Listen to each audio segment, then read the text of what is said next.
primarily due to the Russian war on Ukraine. Just over a year into the conflict, we're somehow back to the Cold War-style proxy warfare between Russia and the United States that plagued the latter part of the 20th century. Not to be outdone, countries like Germany and China are ramping up their military capabilities, with Germany preparing to increase its defense budget by over $10 billion, bringing its total allocation to roughly $60 billion. At the same time, China has announced that its 2023 defense budget would increase by over 7% to approximately $225 billion, all while more and more training exercises are being conducted across the globe as a show of military might. With all these potential global conflicts brewing, it is only natural to ask, what's the worst that can happen? And unfortunately, there's a lot that can go wrong. With approximately 13,000 nuclear warheads possessed by 9 countries worldwide, the misuse of nuclear technology threatens the lives of basically everyone on the planet. But when you're talking about things on the global scale, it can obscure the fact that some have it worse than others. That's because some people have been chosen to be the sacrificial lambs of a nuclear war. That's right, there's a concept known as the nuclear shield, with very real people and places designated by their own governments to bear the brunt of that first attack. Today, we're going to look at the states that were designated to be sacrificed in case of World War III, and how they came to be the unluckiest places on Earth when the nukes start flying. It all started in 1938, when Otto Hahn and Fritz Strassmann discovered a little something called nuclear fission, which, to put it very, very simply, is a way to release the unimaginable amount of energy captured in the bonds holding together the nuclei of atoms by messing with the heavy atomic particles like uranium and plutonium. However, this discovery by the Germans, and especially its potential for military applications, was no small secret. On August 2, 1939, Albert Einstein, who'd fled from Germany to America 7 years earlier, just a month before Adolf Hitler became chancellor, wrote to President Franklin Roosevelt to share his worries about the potential applications of the new and rapidly expanding field of nuclear science.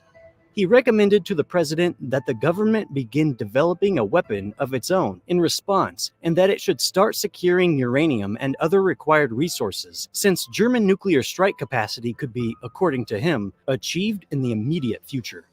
Following this warning by Einstein and other prominent scientists, and combined with information gathered by American intelligence operatives, the US decided the best option would be to counter the perceived German threat by building its own nuclear weapons. This resulted in the initiation of the Manhattan Project in 1942, where America developed the first operational atomic bomb. Of course, they considered this to be a defensive measure, the first example of the deterrence doctrine, which has been used as a justification for nuclear proliferation for the past century. But it was almost exactly 3 years from the start of the program that Little Boy, a 9,000-pound atomic bomb, was dropped out of the sky at 8:15 a.m. and detonated 2,000 feet over Hiroshima, with a blast equal to 12 to 15,000 tons of TNT, killing roughly 140,000 of its 255,000 inhabitants. 3 days later, Fat Man was unleashed on Nagasaki, a 10,000-pound nuclear weapon. It produced a blast of approximately 22 kilotons and killed an estimated 70,000 people. The atomic bombings abruptly ended the Second World War, with Japan surrendering on August 15, 1945. In the aftermath, critical questions in the international community emerged, such as who possesses or is close to obtaining such a weapon, who has the technology for it, and crucially, how can we protect ourselves? After World War II, the international diplomatic system, designed to resolve conflicts between great powers, had collapsed entirely. The old European states had nearly destroyed themselves in a brutal fight against the Axis powers, and were now unable to assert their influence in the way they had been pre-war. The previous international settlement system had crumbled alongside the European states it originated from, allowing the US and USSR to flex their muscles and compete for global superpower status, regardless of the consequences for their citizens. With fewer colonies and considerably less war damage or casualties, the U.S. was lifted out of its worst depression by the massive industrial effort required to supply and sustain the war. This surge in production created millions of jobs, helping to reduce unemployment rates from around 25% in 1933 to less than 2% by 1943. Furthermore, the U.S. gross domestic product grew considerably.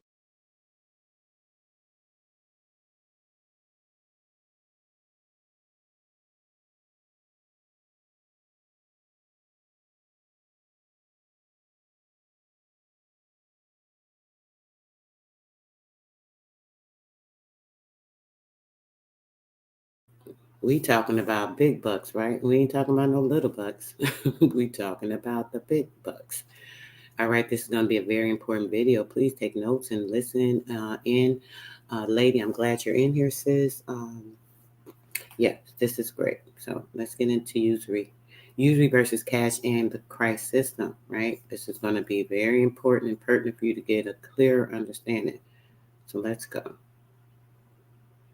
Chapter I. Usury is an evil at the end of credit systems, located midway between producers and consumers, collecting extortion both ways, while usury is neither a producer nor consumer, but an absorber of the reward of what others have labored for.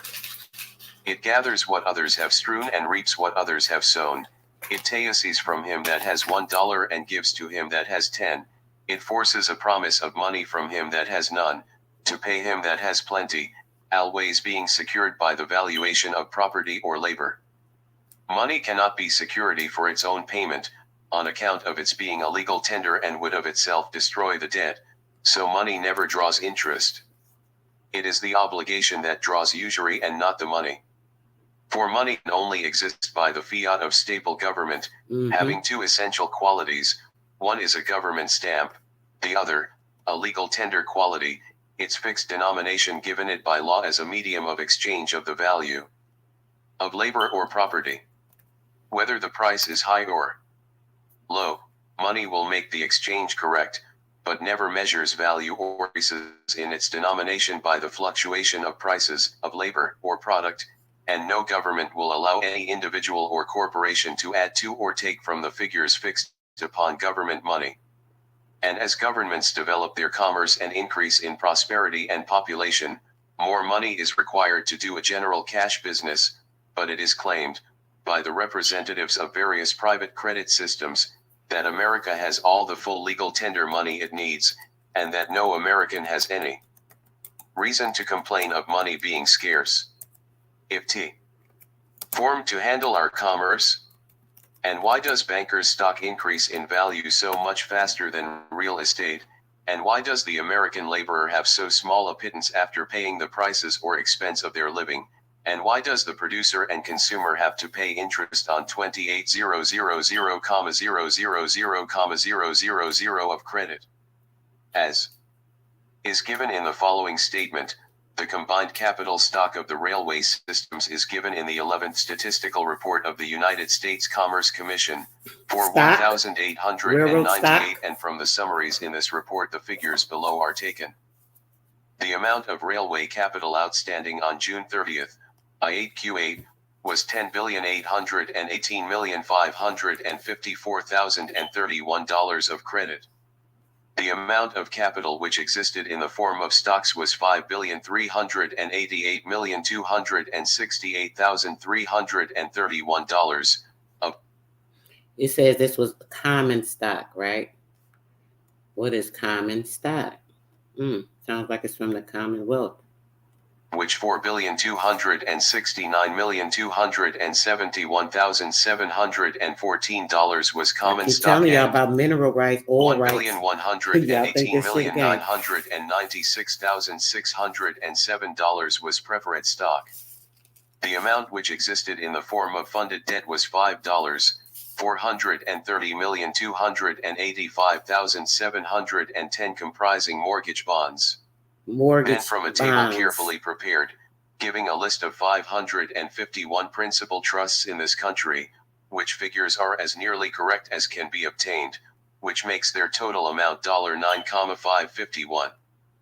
$184,959, $7,318,844,000 of common stock, 52,282,340,95 preferred stock.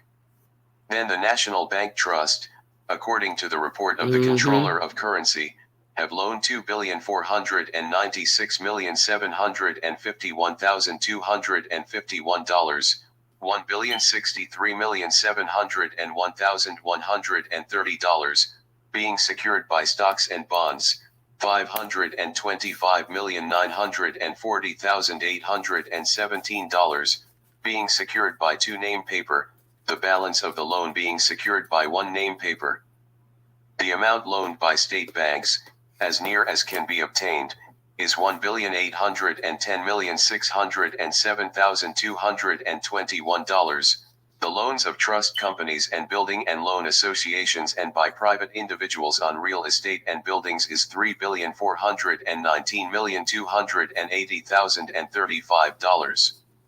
All those credit systems added up makes $28,096,377,488 for the American people to pay interest on, which at 5% per annum, amounts to $1,404,808,834 each year. Yet the principal remains unpaid, making the per capita debt of the American people $374, the yearly interest at 5% per capita, being $18, this not including the national debt, which will be better understood by giving the financial bill as it became a law, March 14, 1900. That the dollar consisting of 25 to 10 grains of gold, 9/10 fine, as established by Section 3511 of the Revised Statutes of the United States, shall be the standard unit of value, and all forms of money issued or coined by the United States shall be maintained at a parity of value with this standard, and it shall be the duty of the Secretary of the Treasury to maintain such parity. Redeemed in gold coin. Section 2. That United States notes and Treasury notes issued under the Act of July 14, 1890, when presented to the Treasury for redemption shall be redeemed in gold coin of the standard fixed in the first section of this Act, and in order to secure the prompt and certain redemption of such notes as herein provided, it shall be the duty of the Secretary of the Treasury to set apart in the Treasury a reserve fund of $150 million in gold coin and bullion, which fund shall be used for such redemption purposes only, and whenever, and as often as any of said notes shall be redeemed from said fund, it shall be the duty of the Secretary of the Treasury to use said notes so redeemed to restore and maintain such reserve fund in the manner following to it, I by exchanging the notes so redeemed for any gold coin in the general fund of the Treasury. 2. By accepting deposits of gold coin at the Treasury or at any sub-treasury in exchange for the United States notes so redeemed. 3. By procuring gold coin by the use of said notes in accordance with the provisions of Section 3700 of the Revised Statutes of the United States. To maintain a reserve fund. If the Secretary of the Treasury is unable to restore and maintain the gold coin in the reserve fund by the foregoing methods, and the amount of such gold coin and bullion in said fund shall at any time fall below $100 million, then it shall be his duty to restore the same to the maximum sum of $150 million by borrowing money on the credit of the United States, and for the debt thus incurred to issue and sell coupon or registered bonds of the United States in such form he may prescribe in denominations of $50 or any multiple thereof, bearing interest at the rate of not exceeding 3% per annum, payable quarterly, such bonds to be payable at the pleasure of the United States after 1 year from the date of their issue, and to be payable, principal and interest, in gold coin of the present standard value, and to be exempt from the payment of all taxes or duties of the United States, as well as from taxation in any form by or under state, municipal or local authority, and the gold coin received from the sale of said bonds shall first be covered into the general fund of the Treasury and then exchanged in the manner herein provided, for an equal amount of the notes redeemed and held for exchange, notes exchanged for gold. The Secretary of the Treasury may, in his discretion, use said notes in exchange for gold, or to purchase or redeem any bonds of the United States, or for any other lawful purpose the public interests may require, except that they shall not be used to meet any deficiencies in the current revenues. That United States notes when redeemed in accordance with the provisions of this section shall not be reissued, but shall be held in the reserve fund until exchanged for gold, as herein provided, and the gold coin and bullion in the reserve fund, together with the redeemed notes held for use as provided in this section, shall at no time exceed the maximum sum of $150 million. Silver dollar not affected. Sector 3. That nothing contained in this act shall be construed to affect the legal tender quality as now provided by law of the silver dollar or any other money coined or issued by the United States. Section 4 provides for the keeping of the separate funds in the Treasury Department, the division of issue and the division of redemption being distinctly maintained, and no money from either being used for any purpose other than that for which it is intended. Section 5 is as follows: that it shall be the duty of the Secretary of the Treasury, as fast as standard silver dollars are coined under the provisions of the Acts of July 14, 1890, and June 13, 1898, from bullion purchased under the Acts of July 14, 1890, to retire and cancel an equal amount of Treasury notes whenever received into the Treasury, either by exchange in accordance with the provisions of this Act or in the ordinary course of business, and upon the cancellation of Treasury notes silver certificates shall be issued against the silver dollars so coined. Deposits of gold coin. Sector 6. That the Secretary of the Treasury is hereby authorized and directed to receive deposits of gold coin with the Treasurer or any Assistant Treasurer of the United States in sums of not less than $20, and to issue gold certificates therefore in denominations of not less than $20, and the coin. Period. Let's move on. I want to get to this next book. Hold on 1 second. Indian affairs are dominated by two elements: rotten polities and morbid sentimentality, was the recent comment by a local critic. The truth of the first accusation is patent, but had the gentleman acquainted himself more fully with the unselfish motive which prompts the comparatively few who are striving to alleviate the bitterness of the cup which has for centuries been pressed to the lips of our childlike aborigines, he certainly would not impugn all to be actuated by morbid sentiment. However, the leaven of this force, whether morbid or otherwise, like all social and civic reforms, is being felt. There is surely a going in the mulberry trees for that political written body holding guardianship over more than 300,000 national wards. Not in the history of the Indian Department has there been such an unearthing of maladministration and sickening corruption. The Indian Rights Association and other Eastern societies are active in protest against the criminal neglect and carnival of graft which honeycombs this branch of the government service. The White Earth tragedy, where the looting of the Chippewa amounted to millions of dollars, the thievish usurpation by white settlers of the water rights of the Pimas, and the wholesale plundering of the pueblos under the administration of a booze peddling superintendent, see Note 1, shielded and abetted by the higher UPS, have at last caused all justice-loving people to cry aloud against the flagrant wrongs so wantonly inflicted upon the scattered remnant of the most mysterious and interesting race in existence. Nor do these colossal robberies stand alone. Like crimes on a minor scale are being perpetrated on almost, if not every, Indian reservation in the United States. Where the carcass is, there will the eagles be gathered, has been too grimly palpable in all our dealings with weaker peoples.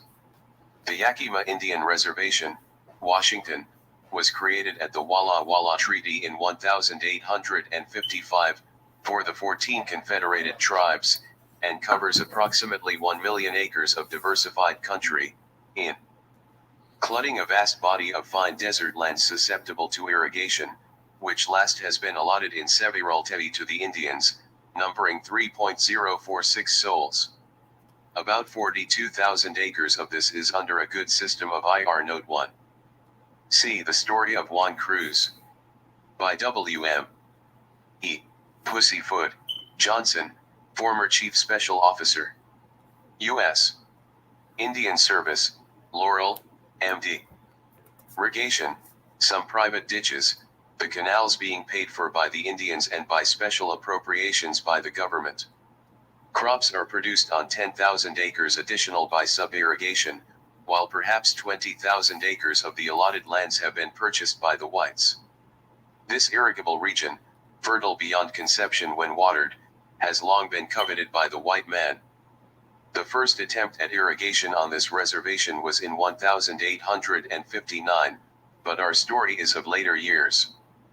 In 1895, the Commercial Club of North Yakima, Washington, petitioned Congress to sell the surplus lands of the Yakimas, and to open the reservation for settlement.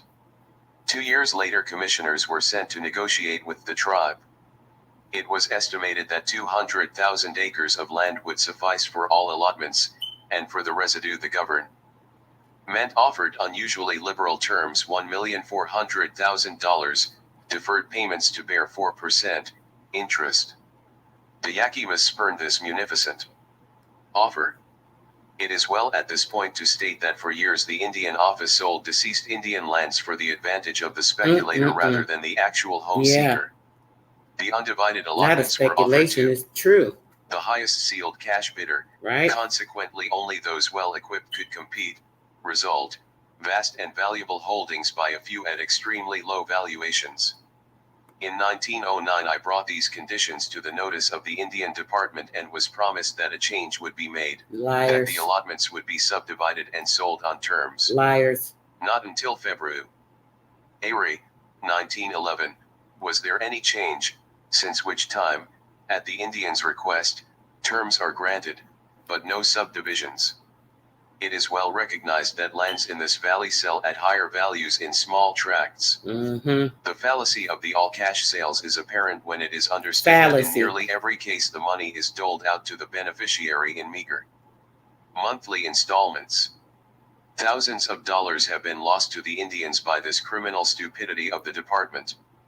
Aside from the Jones Bill, December 21, 1904, referred to elsewhere in this volume, which provides for the opening of the reservation and the sale and settlement of unallotted tribal lands, the next serious attempt to amputate the Yakimas from their lands, culminated in the notorious Jones Bill March 6, 1906, which provides that the irrigable lands of the reservation be cared for by the United States Reclamation Service. This bill, with the consent of the Indian, authorizes the Secretary of the Interior to sell 60 acres of each 80-acre allotment, the 20 acres retained by the Indian to be furnished with a water right, to be paid for from the sale of the 60 acres. After the payment of such water right, the balance, if any, shall be deposited in the Treasury of the United States, to the credit of the individual Indian, and may be paid. What did I tell y'all about y'all land rights? I want you guys to understand this. This is so important. Everyone's so excited about some possible cash cow that doesn't even exist. That's a fallacy, as it just stated. But when you think about it, right, everything that belongs to your land, once you get your land right and find out your family area and get everything situated with your correct registrations of your birth certificate, all these things, and coming under trust and your control, there's land rights, Indian rights. You guys need to hear that again?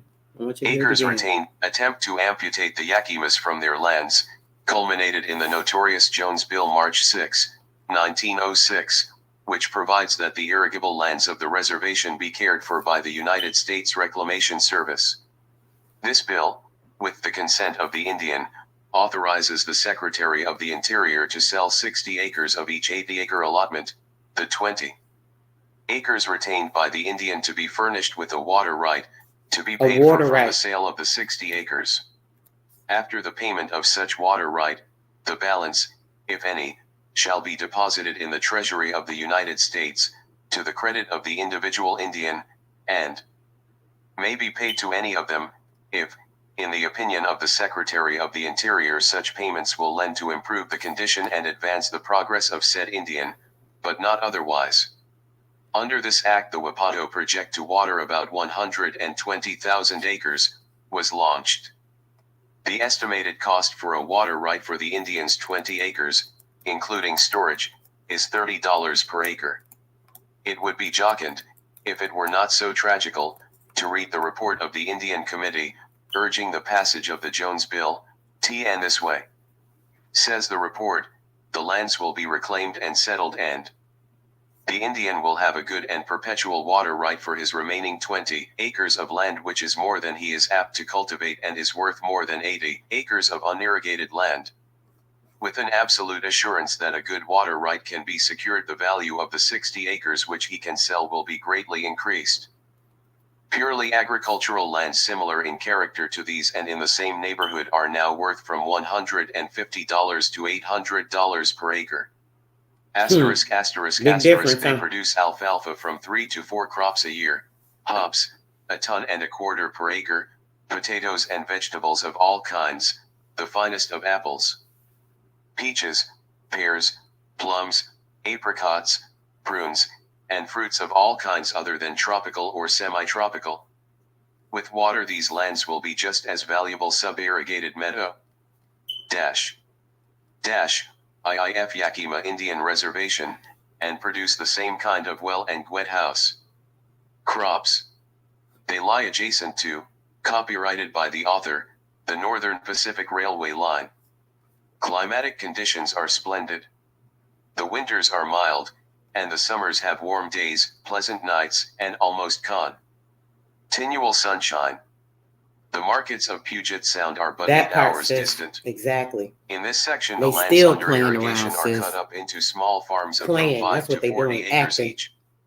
Many families own but 10 acres, from which they make a good living and save money. Oh, really? If each Indian were to take advantage of this bill, he would still retain 20 acres, that is. A family of 4 would have a farm of 80 acres. It is a good thing to allow the Indians to dispose of a portion of their allotments and thereby surround themselves with energetic, industrious farmers. I want y'all to They hear will this be again. able to would still retain continual sunshine. The markets of Puget Sound are but 8 hours distant. In this section, the lands under irrigation are cut up into small farms of from 5 to 40 acres each. Many families own but 10 acres, from which they make a good living and save money. If each Indian were to take advantage of this bill, he would still retain 20 acres, that is. A family of 4 would have a farm of 80 acres. It is a good thing to allow the Indians to dispose of a portion of their allotments and thereby surround themselves with energetic, industrious farmers. They will be able to secure all the work they desire. They will have the example and reward of industry ever Look at before this them, shit. and if anything When will they have promote their feudal land. civilization, this will do it. The bill is for the benefit of the Indians, and will not cost the government $1. I bet. Its passage will also assist materially in the development of irrigation in the Yakima Valley, eliminating the Indian factor. After a careful consideration of the bill, wrote Indian Commissioner F. E. Loop, in recommending its passage to the Secretary of the Interior, I am convinced that if it is enacted, the Indian factor in the Yakima Valley project will be eliminated, see Note 2, and the Reclamation Service can carry that project out. Lewis Mann, a full-blood Yakima, who will be referred to often in this article, saw in the local press the trend of the Jones Bill and wrote a protest to Senator Ankeny, signed jointly by himself and his clan chieftain, and received the following communication, Note 2. Commissioner Loop was resourceful in methods of eliminating the Indian factor.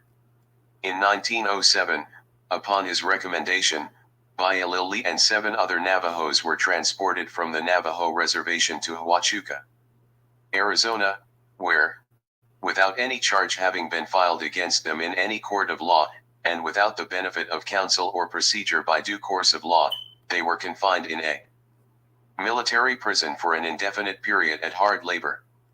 18 months later, upon habeas corpus proceedings instituted by the Indian Rights Association, they were ordered released by the Superior Court of Arizona. See Senate Document No. 118, 60th Congress, First Session. House of Representatives, M.R. Lewis Mann, Washington, D.C., March 21, 1906. M.R. Wayalupwayasika, Indians. North Yakima, Washington. Gentlemen, your letter of March 6 to Senator Ankeny, protesting against my bill, has been shown to me by the senator, and I cannot believe that you understand this bill. I have been pressing the matter more out of friendship for the Indians, and for the good it would be to them, than otherwise, and I wish you, or someone for you, would point out in what respect it is an injury to you. It does not compel you to sell any of your land, for you can hold your land just the same as you Really? are now holding it, and just as long as you live, if you want to, or if you would. I have never you that if you had any objection to it and had presented it to me, it would have been considered. I think that, if you will look the bill over or have it explained to you by someone who will give you the real meaning of it. Look at this native. Look like a pilgrim. Like, what is this? Will see that your interests have been looked after. This explanation failed to convince the recipients that Mr.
No sound. Of course, there's no sound. I was gone. Like everything was gone. You didn't see that? Yeah, that's kind of crazy. Just kicked me right on out. Hold on, guys. That was crazy. Let me go back. And of course, they ain't want y'all to hear this. Friend sufficient, been looked after.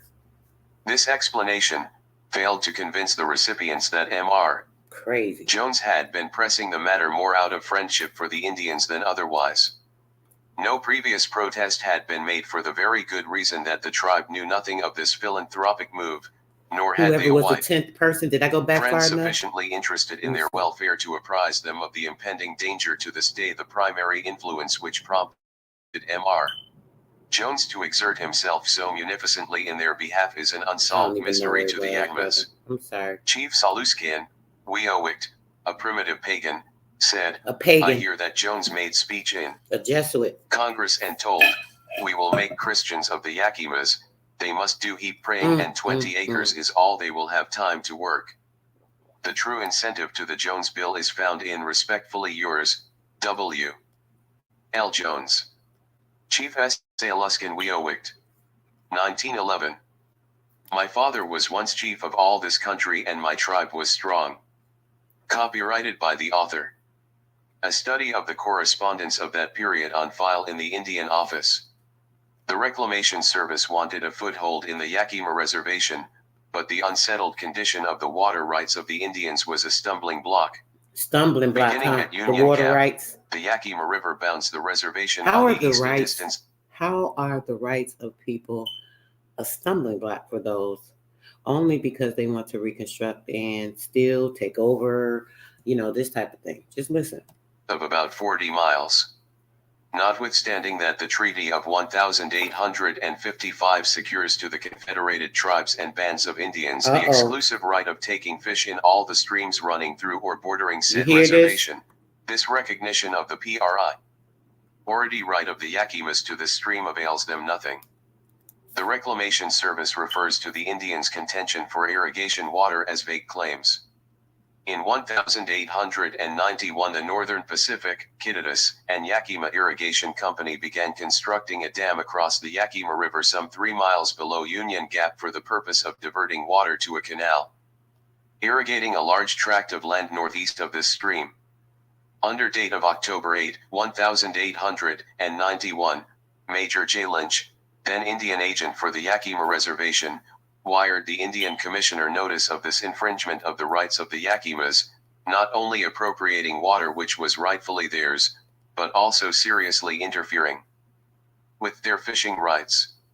On November 17, 1891, the acting commissioner advised the Secretary of the Interior of the probable effect of this diversion dam, and recommended that the district attorney for the state of Washington make a full investigation and institute suits necessary for infringement on the Indian rights, stop the construction of the dam and have it removed. Out with the dams. However, no steps were taken to stay the erection of this dam, which was in gross violation of the government peace treaty obligation to protect its dependent wards.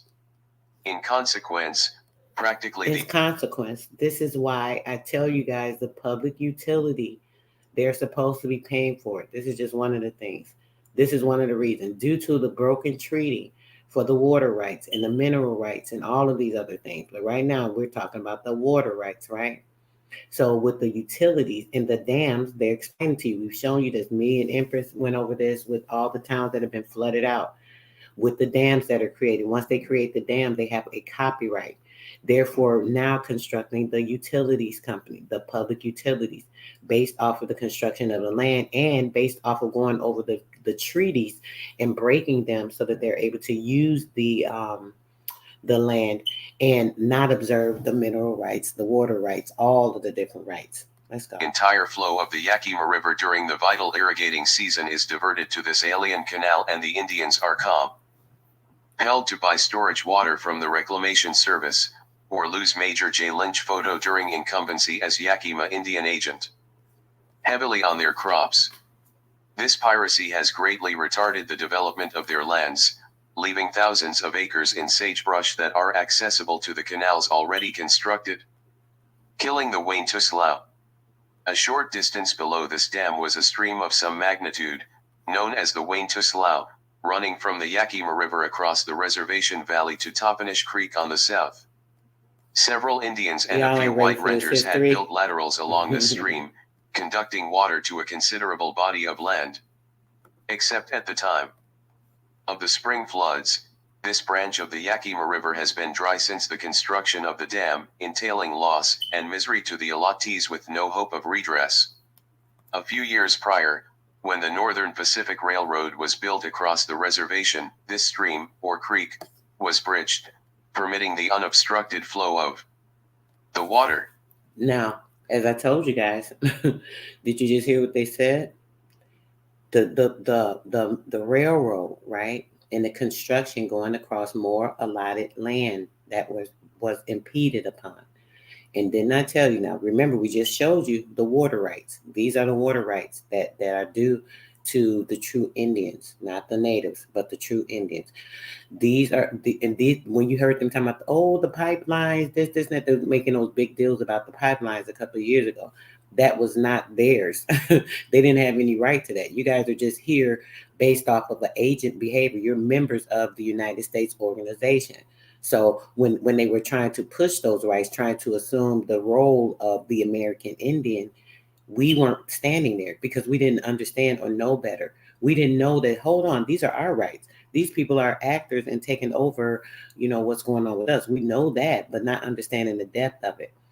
Realizing now that I'm showing you guys all of the things that are in trust for you under your ancestors, not only water rights, mineral rights of all sorts, including now, as you're listening, it's talking about the railroads that were impeded upon the land. So the railroad, there are certain certificates. I think I showed you guys before. If not, I'll maybe pull one up.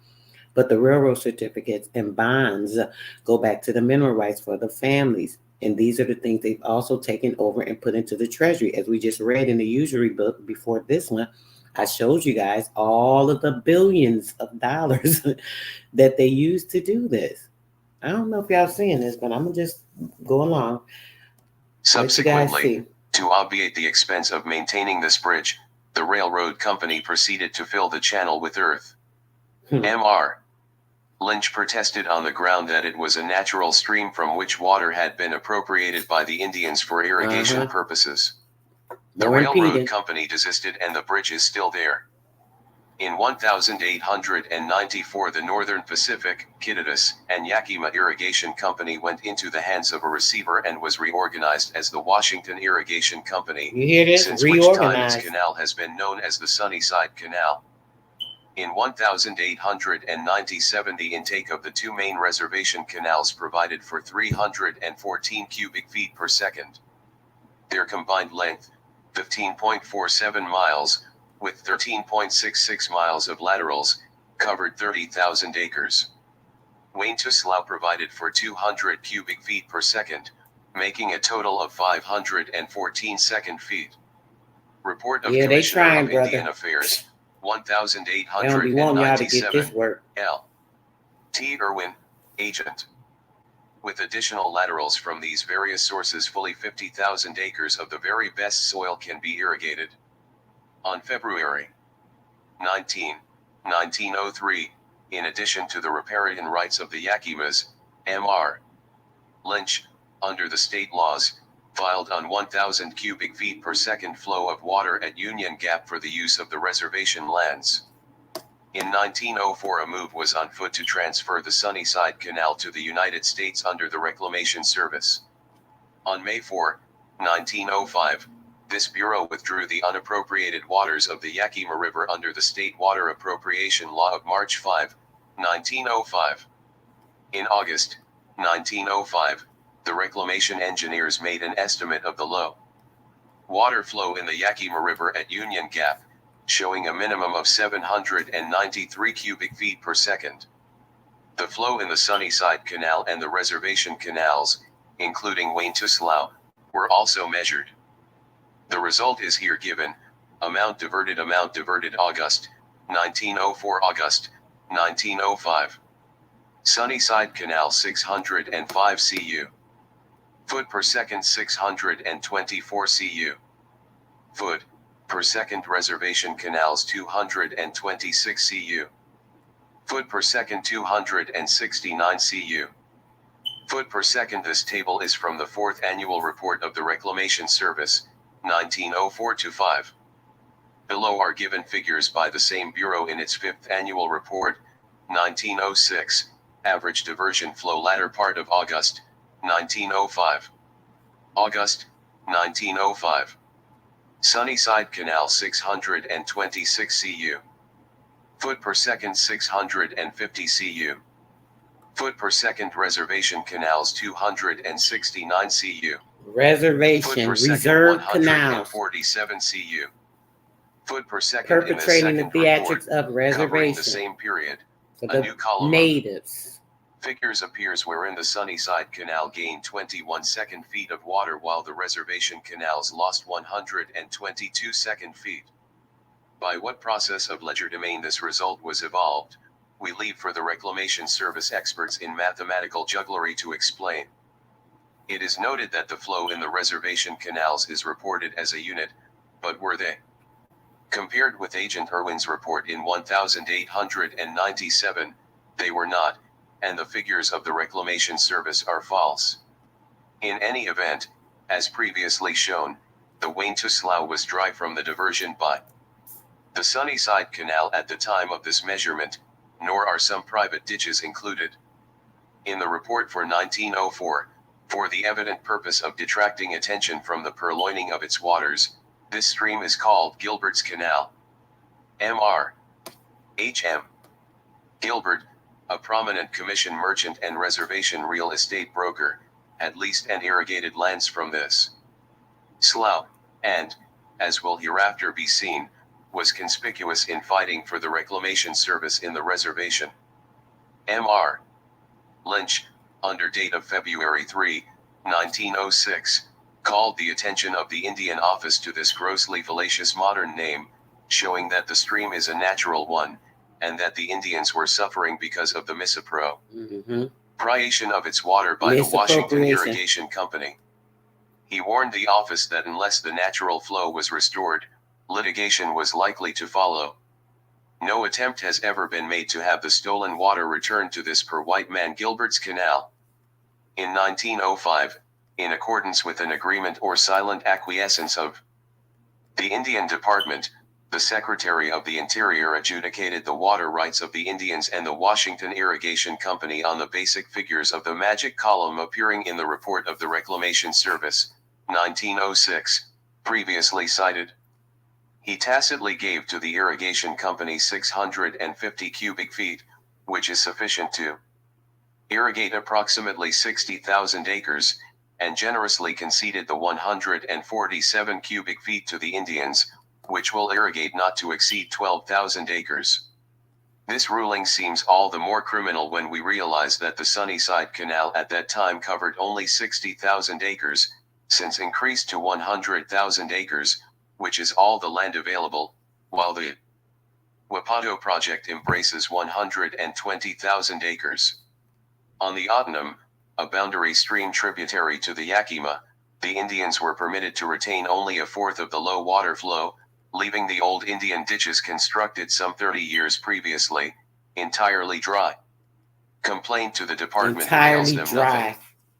Justice had no component part in this dividing of the waters of the Yakima. It was in reality an official confirmation of the theft of the reservation waters, amounting to undetermined millions of dollars. This adjustment was regarded as final and a strong score for the Reclamation Service in foisting upon the government in a very questionable deal the taking over of the Sunnyside Canal. The Interior Department could not, however, consider this purchase until a clear slate for the Reclamation Service on the Yakima Reservation was apparent, and to this end the Jones Bill, March 6, 1906, was formulated and passed. On the 27th day of the same month, the Secretary of the Interior closed the contract which had been drawn the previous year, for the Sunnyside Canal in the sum of $250,000 cash and a retained water right for 9,000 acres then supposed to be under irrigation, which, however, materialized only 7,000 acres. M.R. Lynch bitterly opposed this move. Under date of February 3, 1906, he sent a lengthy protest to M.R. W.H. Code, see Note No. 3, Inspector of Indian Service, and to the Commissioner of Indian Affairs.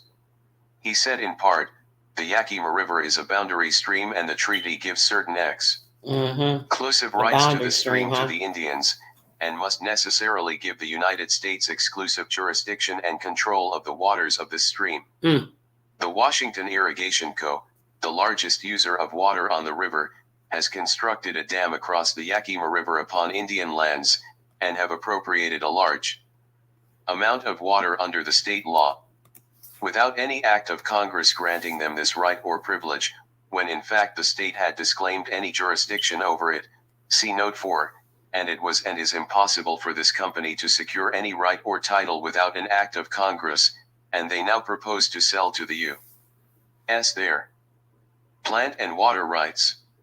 I think it would be well for the government to investigate their title to water and dam before they purchase from this company.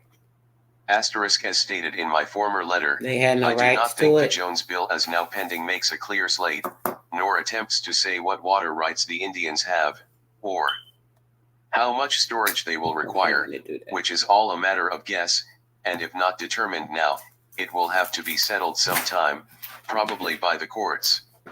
Upon the consummation of the sale of the Sunnyside Canal, the Reclamation Service entered the reservation and proceeded to survey and map out the Wapato project, including storage dams in the mountains.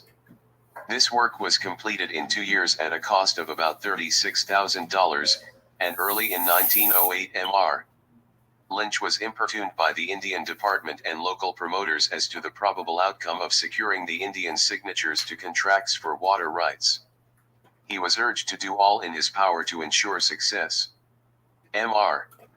H.M. Gilbert, the henchman of the Reclamation Service, wrote him that he understood that the matter of watering the reservation was up to his getting the consent of the Indians. I had understood, he continues, that the Note 3 Mr.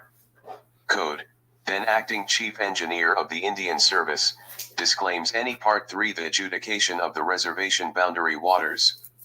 The division was made arbitrarily and without his consent. As a substance of fact, Mr. Code was, at the time, consulting engineer for the Reclamation Service. Note 4. Art. XXVI of the Constitution of the State of Washington, reads, that the people inhabiting the state do agree and declare that they forever disclaim all right and title to the unappropriated public lands lying within the boundaries of the state, and to all lands lying within said limits owned or held by any Indian or Indian tribes, and that until the title thereto shall have been extinguished by the United States, the same shall be and remain subject to the disposition of the United States. Secretary of the Interior was authorized to sign contracts for this water for the Indians as wards of the government.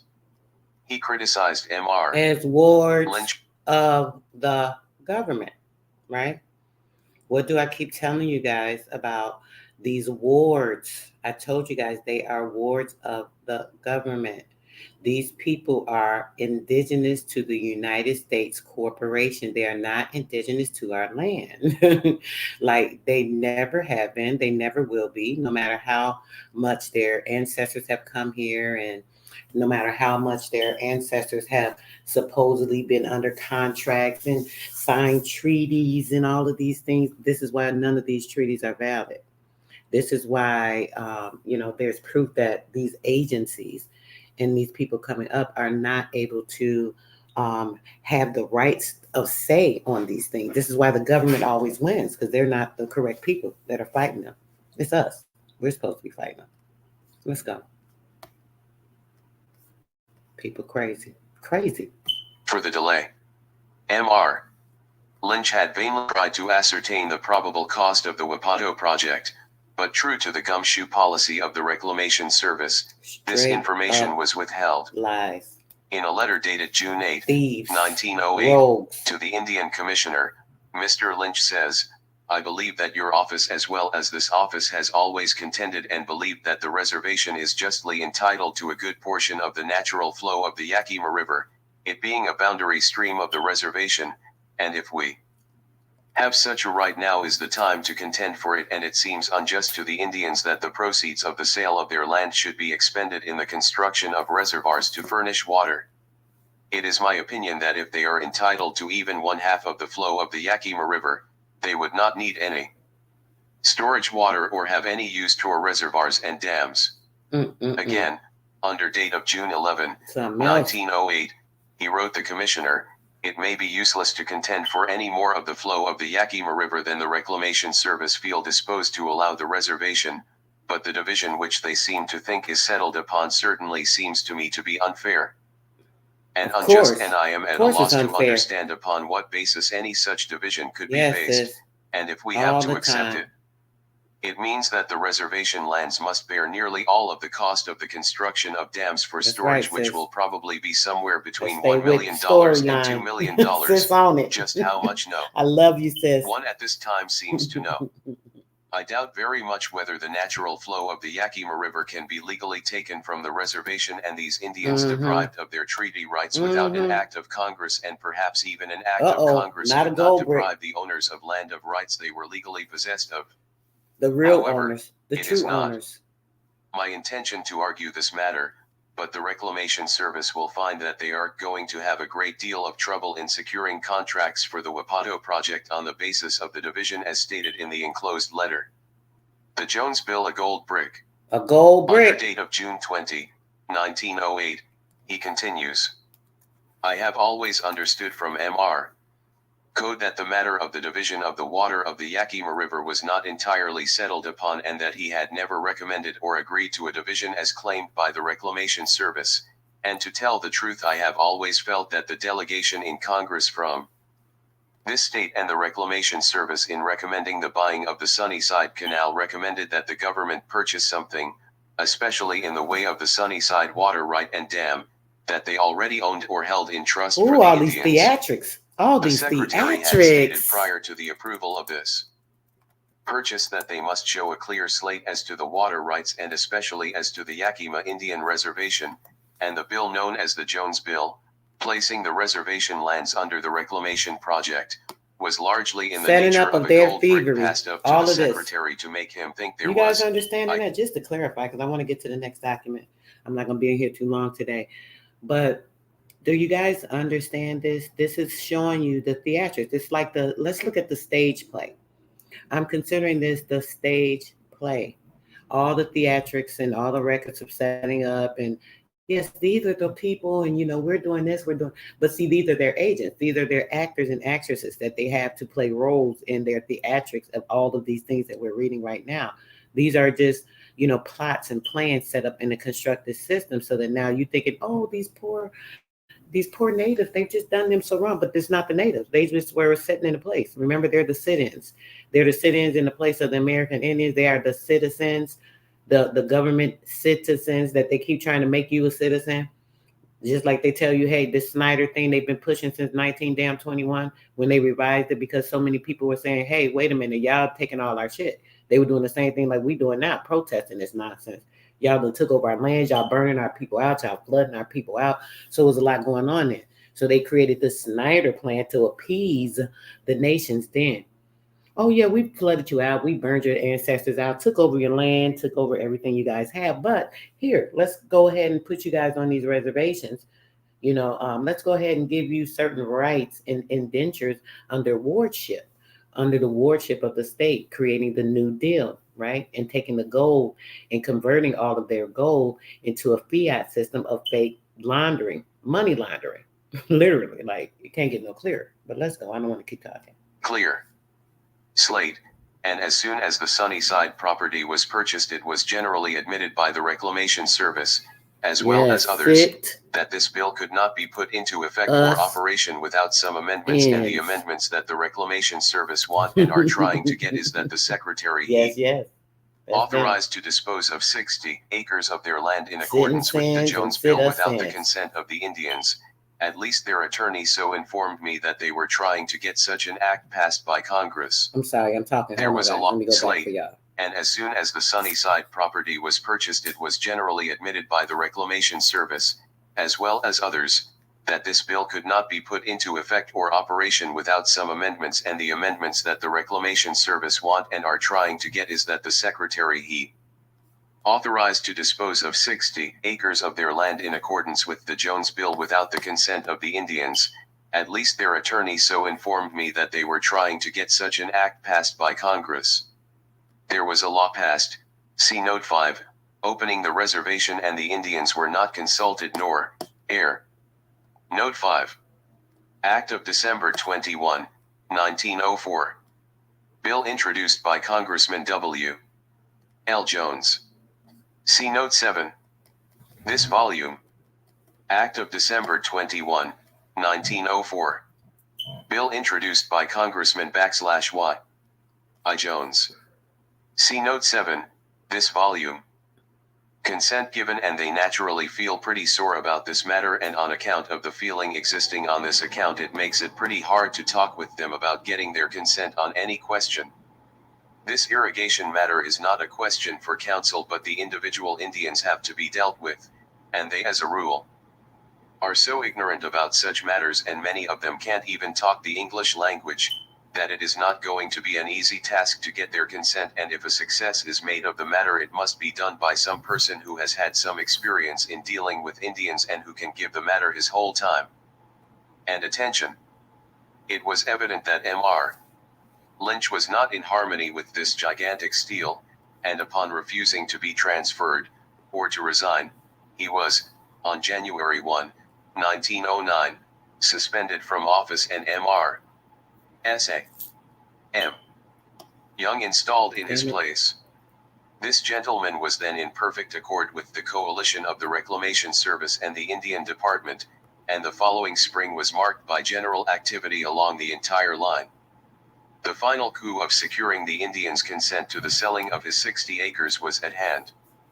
The Yakimas as a unit knew nothing of the import of the Jones Bill until I explained it to them at a council called by the late Chief UMTB, June 9, 1909.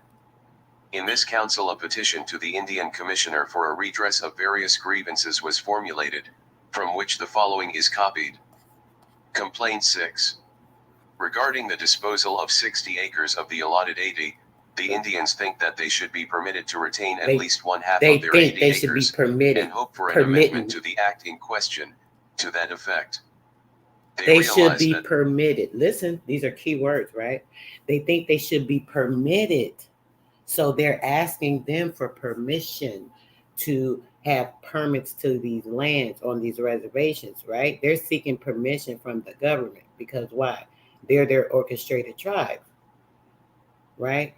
So they have to seek the permission from them to, go along with what they're saying. It's not so much like, oh, we're so scared, this, and that. No, you guys are orchestrated. You guys are members, agents, actors, actresses, and you have parts to play. So when it comes to this, they're making this a big thing. So let's go. Listen, the white man can hold 40 acres under Complaint 6. Regarding the disposal of 60 acres of the allotted 80, the Indians think that they should be permitted to retain at least one half of their 80 acres, and hope for an amendment to the act in question, to that effect. They realize that the white man can hold 40 acres under the government irrigation system. That's the real on the BITCH near dogma. North Yakima, and they feel the injustice of any legislation which compels them to relinquish, or dispose of, 3/4 of their land, under pain of being deprived of all water rights. 20 acres enough for an Indian. I also wrote Senator Jones, the Indians feel that they have not been justly treated in this matter. ***, many of them have constructed private ditches and have their lands under cultivation. They were encouraged to do this, believing that such improvements would be permanent, and that the water was theirs and would never be taken from them. They now hope for an amendment to the act in question, which will permit them to hold 40 acres instead of 20, and are looking to you to champion their cause. 40 acres instead of 20. This is not an unreasonable request, and we they went trust to that you 12. will do all in your power to accomplish this end. It should be borne in mind that the Yakimas are not a generation from the hunter state and are wholly incapable of the scientific farming so absolutely necessary for a livelihood on a 20-acre. Well, shit, if it's their damn land, if they've been here all the damn long, this the shit their ancestors done brought them up in, right? And it's all in their genes. It's all in their cellular structure.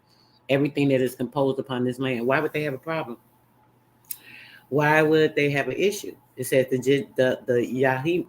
Yakimas are not a generation from the hunter state and are wholly unable to of the scientific farming, so absolutely necessary for the livelihood of the 20-acre tract. So why would these Indians not know how to farm these tracts? Maybe that's because when your ancestors were shipped to certain plantations on reservations that they reserved through the mission, when they created the official tribes of 50 or more people, when they had the self-appointed chiefs that were set up with those 50 tribes, maybe because when they came from another land and come here to this landmass, they were only familiar with what they were set up with. Wherever they were planted, wherever they were set up, so that they can start to plant and till that ground or area so that they be able to ship out for exporting to build the other countries, right? Since that was their job, when bringing them here to be constructed as sit-ins, right? This is what they were doing. So maybe when they moved them to a whole nother area, this shit really foreign to them. Shit, this all my ancestors taught me because that was all they was taught, because they had one particular area that they had to till. When they had them come into a certain area, Oregon, they were either tilling gold, silver, certain mines, they were doing lumber in the trees, all these things. So if they were growing up in one particular era, this is all that family would know, because this is what they do, because this is y'all job. Remember, y'all was brought here for this. So now when you go to a whole nother area and there's other things going on, they looking like, oh shoot, we don't know what's going on over here. We got to learn a whole new deal. Y'all get it? Yeah, y'all get it. Tract. Under the conditions now being forced upon him, he can never hold its own with the resourceful white man whose greed and avarice seem to be insatiate. Insatiable. Jones replied, there will be no possibility of passing any legislation of this kind amending the act permitting the sale of 60 acres at the present session of Congress, nor do I think it possible to pass it at any time. The Indian does not have to sell any of his allotment if one does not want to do so, and no nig as much about the Indian and Right, irrigation brother. as you do. I am satisfied Period. you will agree with me that 20 acres of irrigated land is about all any Indian would be able to properly manage, and if he can sell the 60 acres and, out of the proceeds, get a water right for the remaining 20 acres and still have a little surplus remaining to help him along, it seems to me he ought to be in pretty good shape. In March, prior to this, I had, at the instance Y'all of daddy GPOTB, helping y'all along, huh? forwarded to the Indian office a protest similar to the foregoing, to which the commissioner replied under date May 7, 1909, the office believes that 20 acres of irrigable land on the Yakima Reservation is ample for the needs of any Ain't allotee, that some shit? and that the sale When of the you larger quantity will if enable it's him your to land, make better how use they of the gonna lot you 20 a damn acres place? retained. Come on now. Special Agent Charles E. Roblin has been detailed to the Yakima Reservation to explain to the Indians the purport of the legislation, and to endeavor to obtain from them petitions for the sale of the excess lands. Don't you find it strange that, when we read these documents and they're having these perpetrators in our place and they're talking about these certain stories and, oh, we made treaties, we did this, we did that. Why would these people be making these treaties with you guys and everybody else y'all killed? Y'all just blow them up, y'all run them out, you flood them out, you burn them up, you blow up towns, you get rid of us with all kind of means that you could think of or try to. You can't get rid of energy, but you try to get rid of us in all kind of ways. Why is it that they always offering to work with the natives, right? Do you think that's strange that they do have some type of thing that they're always working with these natives? Interesting, right? Interesting that they can work with them all the time and find all these ways to appease their members, right? Right? They have to appease their members.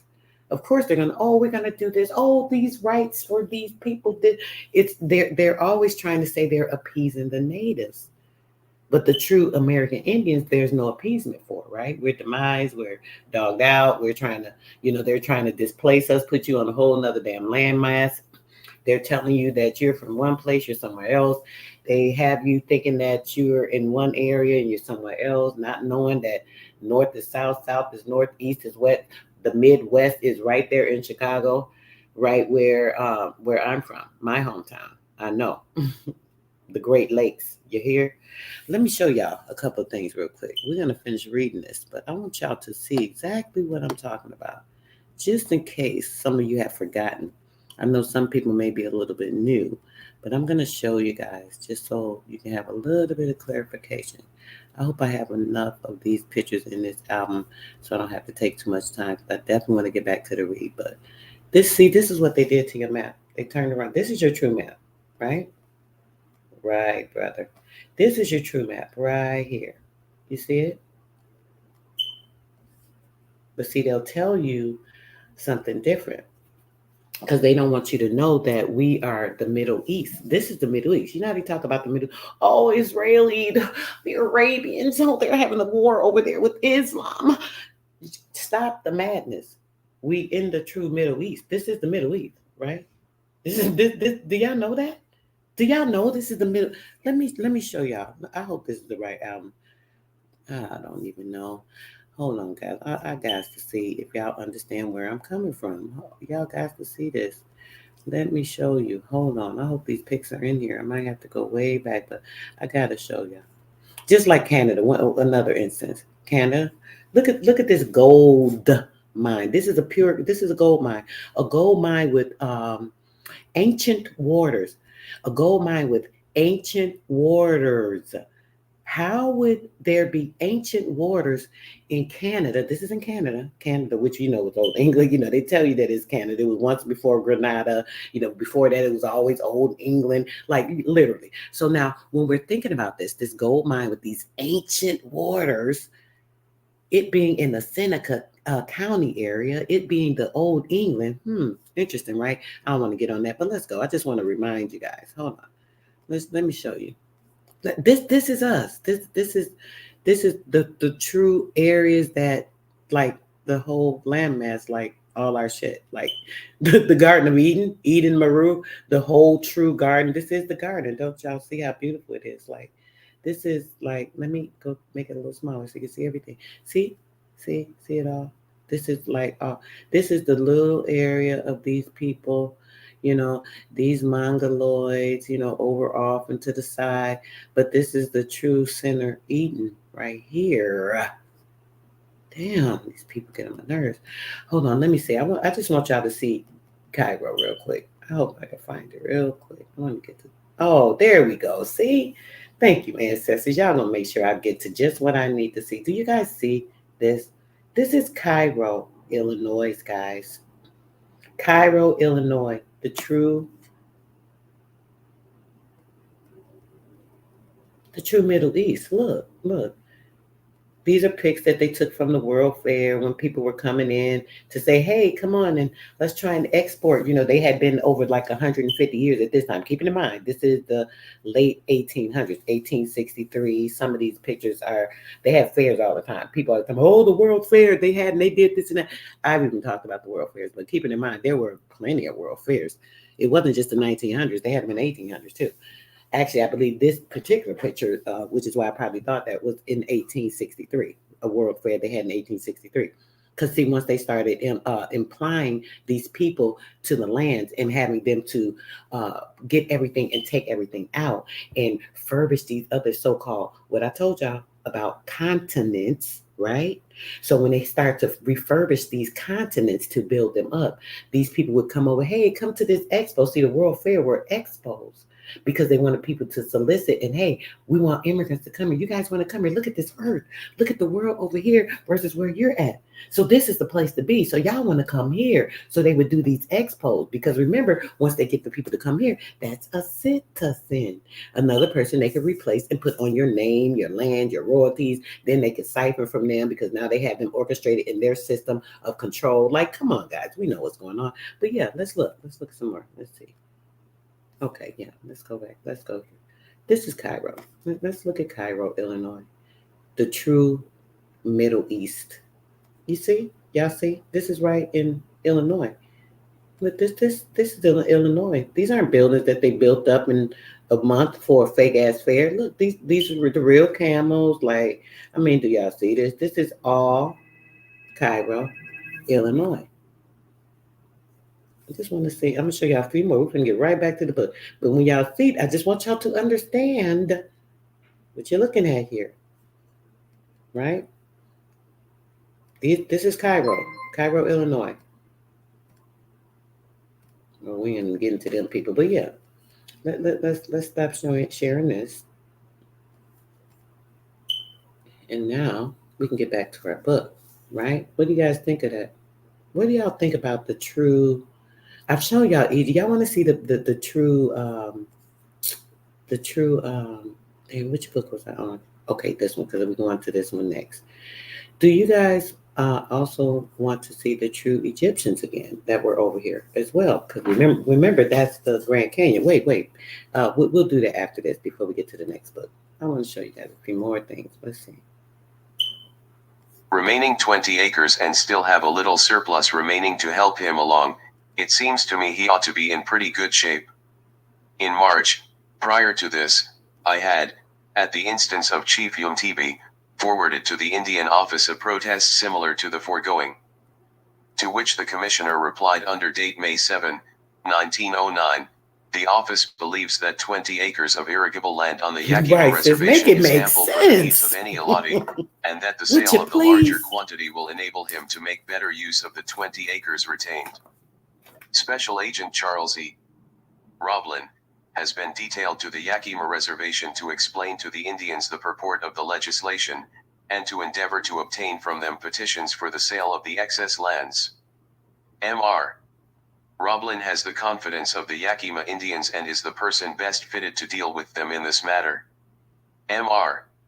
Roblin had acted as chief clerk of the Yakima agency, and the Indians were very well acquainted with him. To the surprise of the Indian office, his efforts fell flat. But few Indians could be induced to sign. Mr. Roblin was later removed and has since figured in the Pima water scandals in Arizona. In the latter part of July, 1909, the opposition of the allottees to the undertaking became so manifest that Mr. C.F. Hawk, then chief clerk of the Indian office, visited the reservation to ascertain the hindering cause. He soon expressed his belief that there was some outside influence at work among the Indians. It is true that simultaneous with Mr. Roblin's advent, that Wild-Eye, the gray cayuse, and rider was hitting the reservation trails hard, creating a dust which proved a veritable hoodoo to that. A For these variable most hoodoo. strenuous efforts What'd he at say? collecting Let's go Indian back. autographs, the hindering cause. He soon expressed his belief that there was some outside influence at work among the Indians. Listen. It is true that simultaneous with Mr.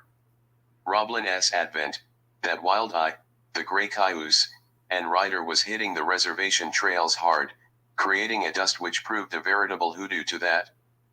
Were these most strenuous efforts at collecting Indian autographs? Y'all hear that? They were making them because the Indians believe in the wind, the wind spirits. We ain't got to get into that because we're spiritual people, but they take it over in a different way. But either way, yeah, Cairo, play with it, brother, play with it. Cairo, right here in Illinois. So they tried to orchestrate these lies. Hold on a second. Damn, I got lost in my thoughts just because I seen the brother message. Y'all know how I do. I was about to put something in the chat. Let's see. Okay, let me do that. But yeah, let's get back to the book, guys. It was just a thought on these damn people. Let me go back and see what it was that I was about to say. Okay, yeah, the hoodoo. So it says creating a dust which proved a veritable hoodoo to that worthy, most strenuous efforts at collecting Indian autographs. Do y'all hear this?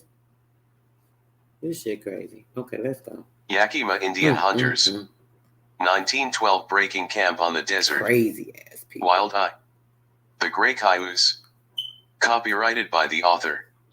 The promoters of the Wapato Canal were now in despair. They saw their pet scheme of civilizing the half-hunter, half-pastoral Yakima by confining him to a 20-acre garden among a dense population of energetic and industrious white farmers. Go Glim. Clearing. Something should be done for the poor Indian. So, in July 1909, Mr. Gilbert, the reservation real estate broker, and 2 associates, under the auspices of the Commercial Club of Toppenish, a reservation town, advocated in the press and petition. Just want to say this real quick again, guys. Right? It says right here, right? Mr.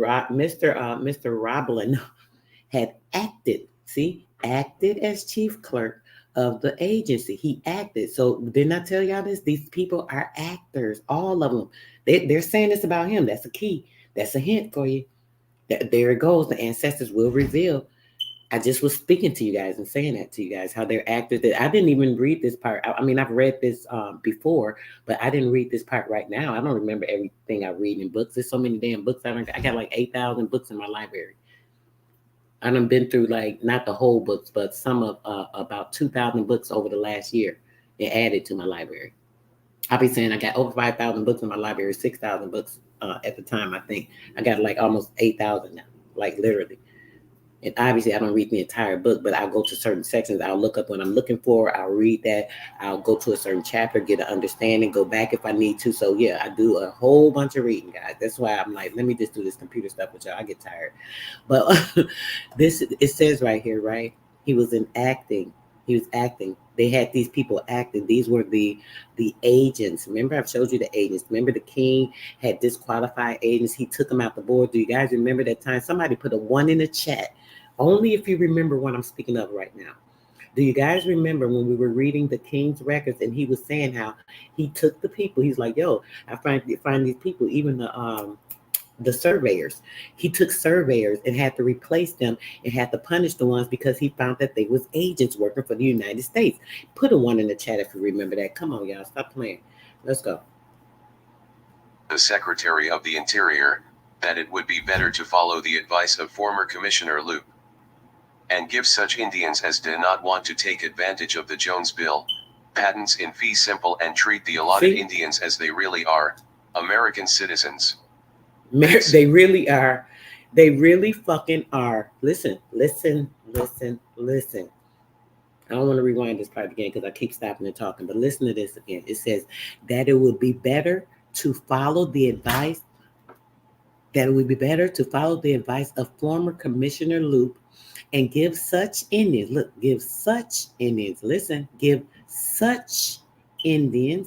as do not want to take advantage of the Jones Bill, Snyder, who do not want to take advantage of the Snyder Act, Jones Bill, who do not want to take advantage of the Jones Bill, Snyder Act.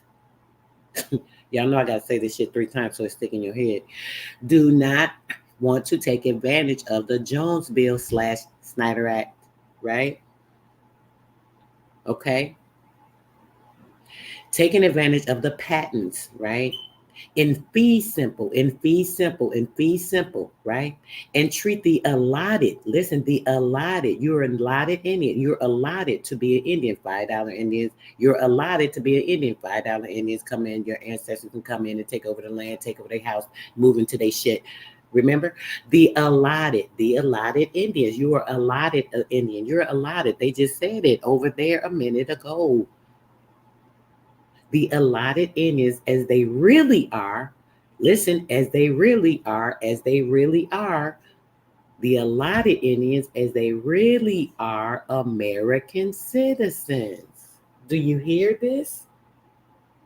You know they stupid as hell, and they don't tell on themselves when they talking about stuff. They got to keep the history so they'll know what happened, so on and so forth. They think they can hide it from us, but y'all know we see all the damn shit because we are the light. Shit, we're gonna tune into the damn light. We gravitate, magnetize ourselves to it, right? Because what? It's a part of us. That shit literally runs through our damn veins.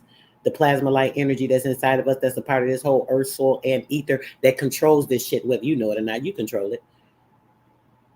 Man, I'm gonna read this one more time. We're gonna keep it moving. That it would be better to follow the advice of former Commissioner Loop and give such Indians, which means fake ass Indians, as do not want to take advantage of the Jones Bill patents, Jones Bill Snyder Act patents, in fee simple, right?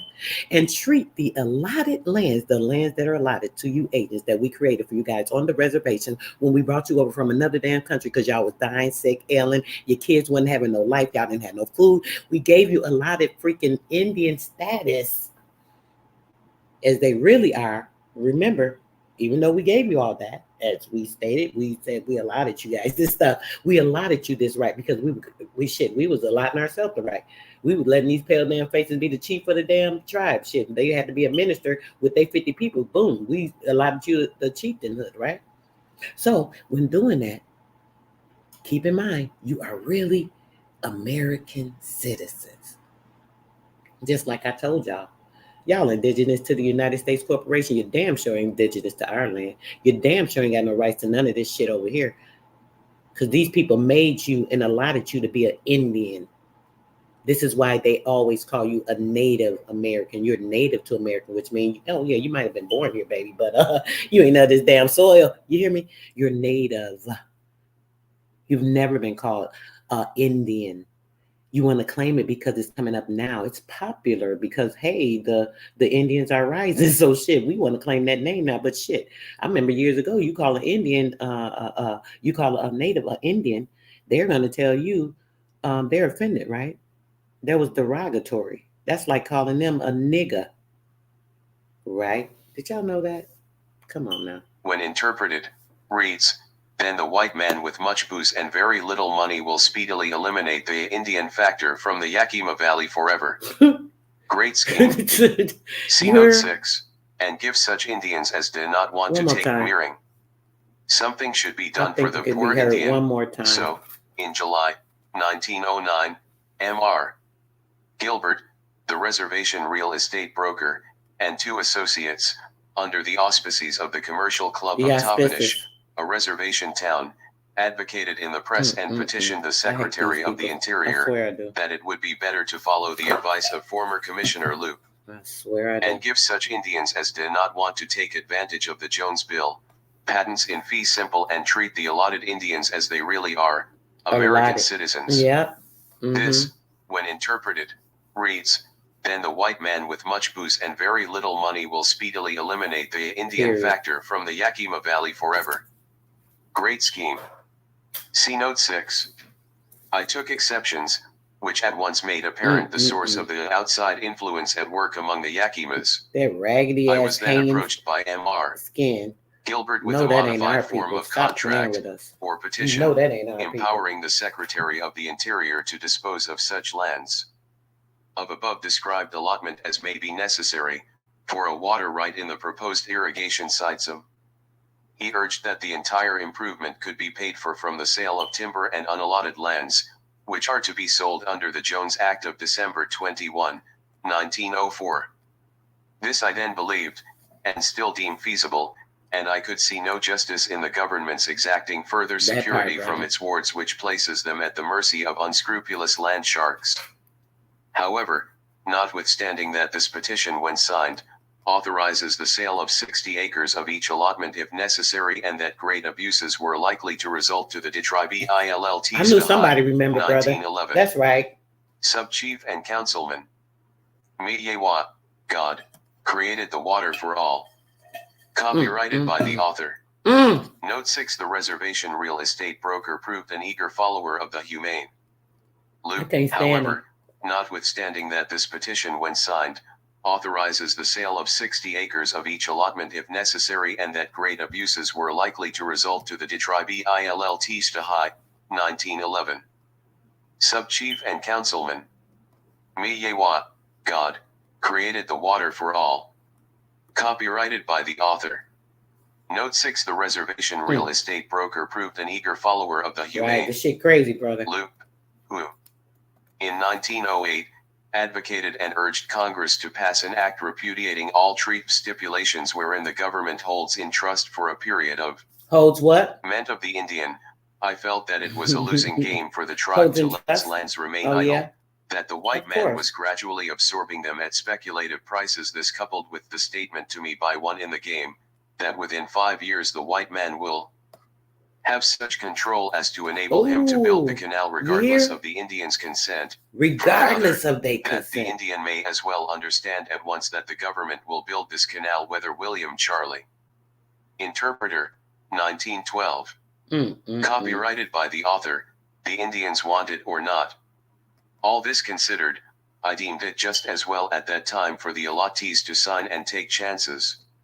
I accordingly called the tribe in council and had the import of the 25 years, the patent of an allottee, and to authorize the Secretary of the Interior at his discretion to issue to any Indian who may refuse to send his children to school, or any Indian who persists in drunkenness, a patent in fee simple for his land, and leave him to take care of himself as best he can. See House Document No. 790/60 of Hold Congress. on now. Let's not skip over that important point. They said a patent in fee simple. Remember, I read it to you earlier when we were talking about the allotted lands again, right?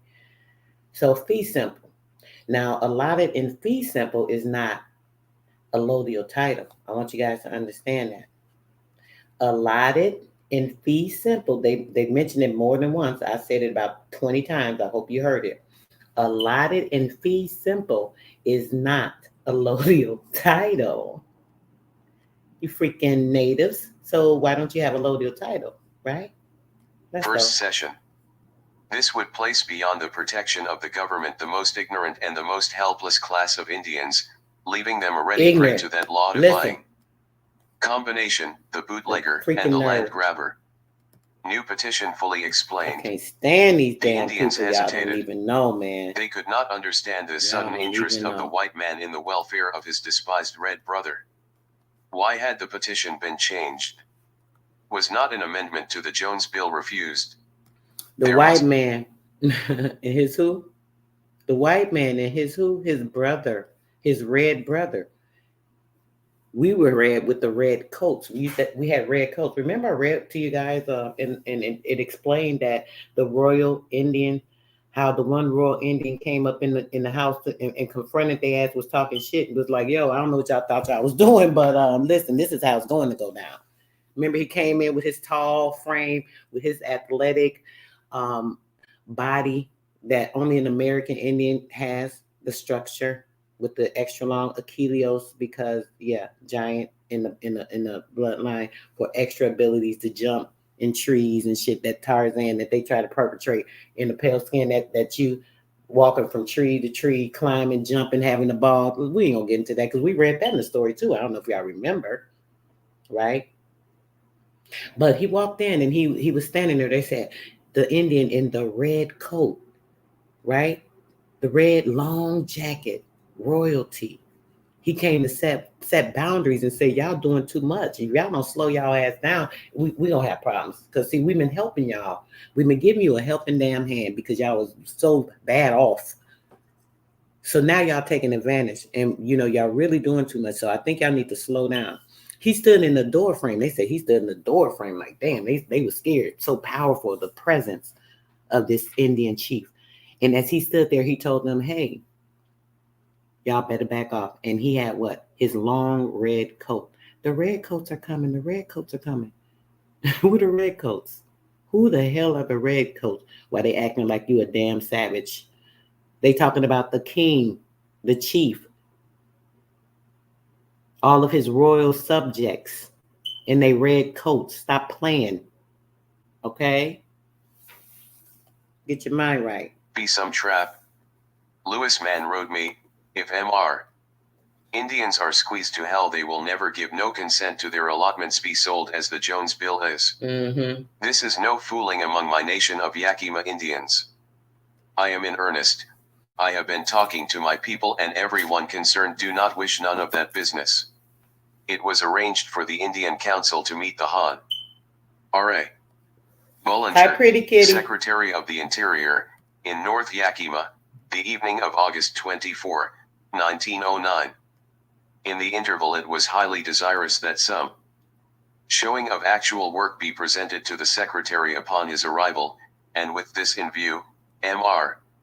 Gilbert proposed to William Charley, a full-blood Indian, and the writer, that if said William Charley would come to his office in Toppenish and act as interpreter in securing signatures to these new petitions, he would place all such petitions in his fires, showing of actual work be presented to the Secretary upon his arrival, and with this in view, M.R. Gilbert proposed to William Charley, a full-blood Indian, and the writer, that if said William Charley would come to his office in Toppenish and act as interpreter in securing signatures to these new petitions. Do y'all hear this shit? I'm gonna put this whole thing in the chat, but I'm finna put that part in particular because I hope y'all got it. I don't want to keep stopping because I'm trying to get to this next document. I definitely don't want to be in here 4 hours and a half like yesterday. But yeah. Yes, brother. Treacherous indeed. Treacherous indeed.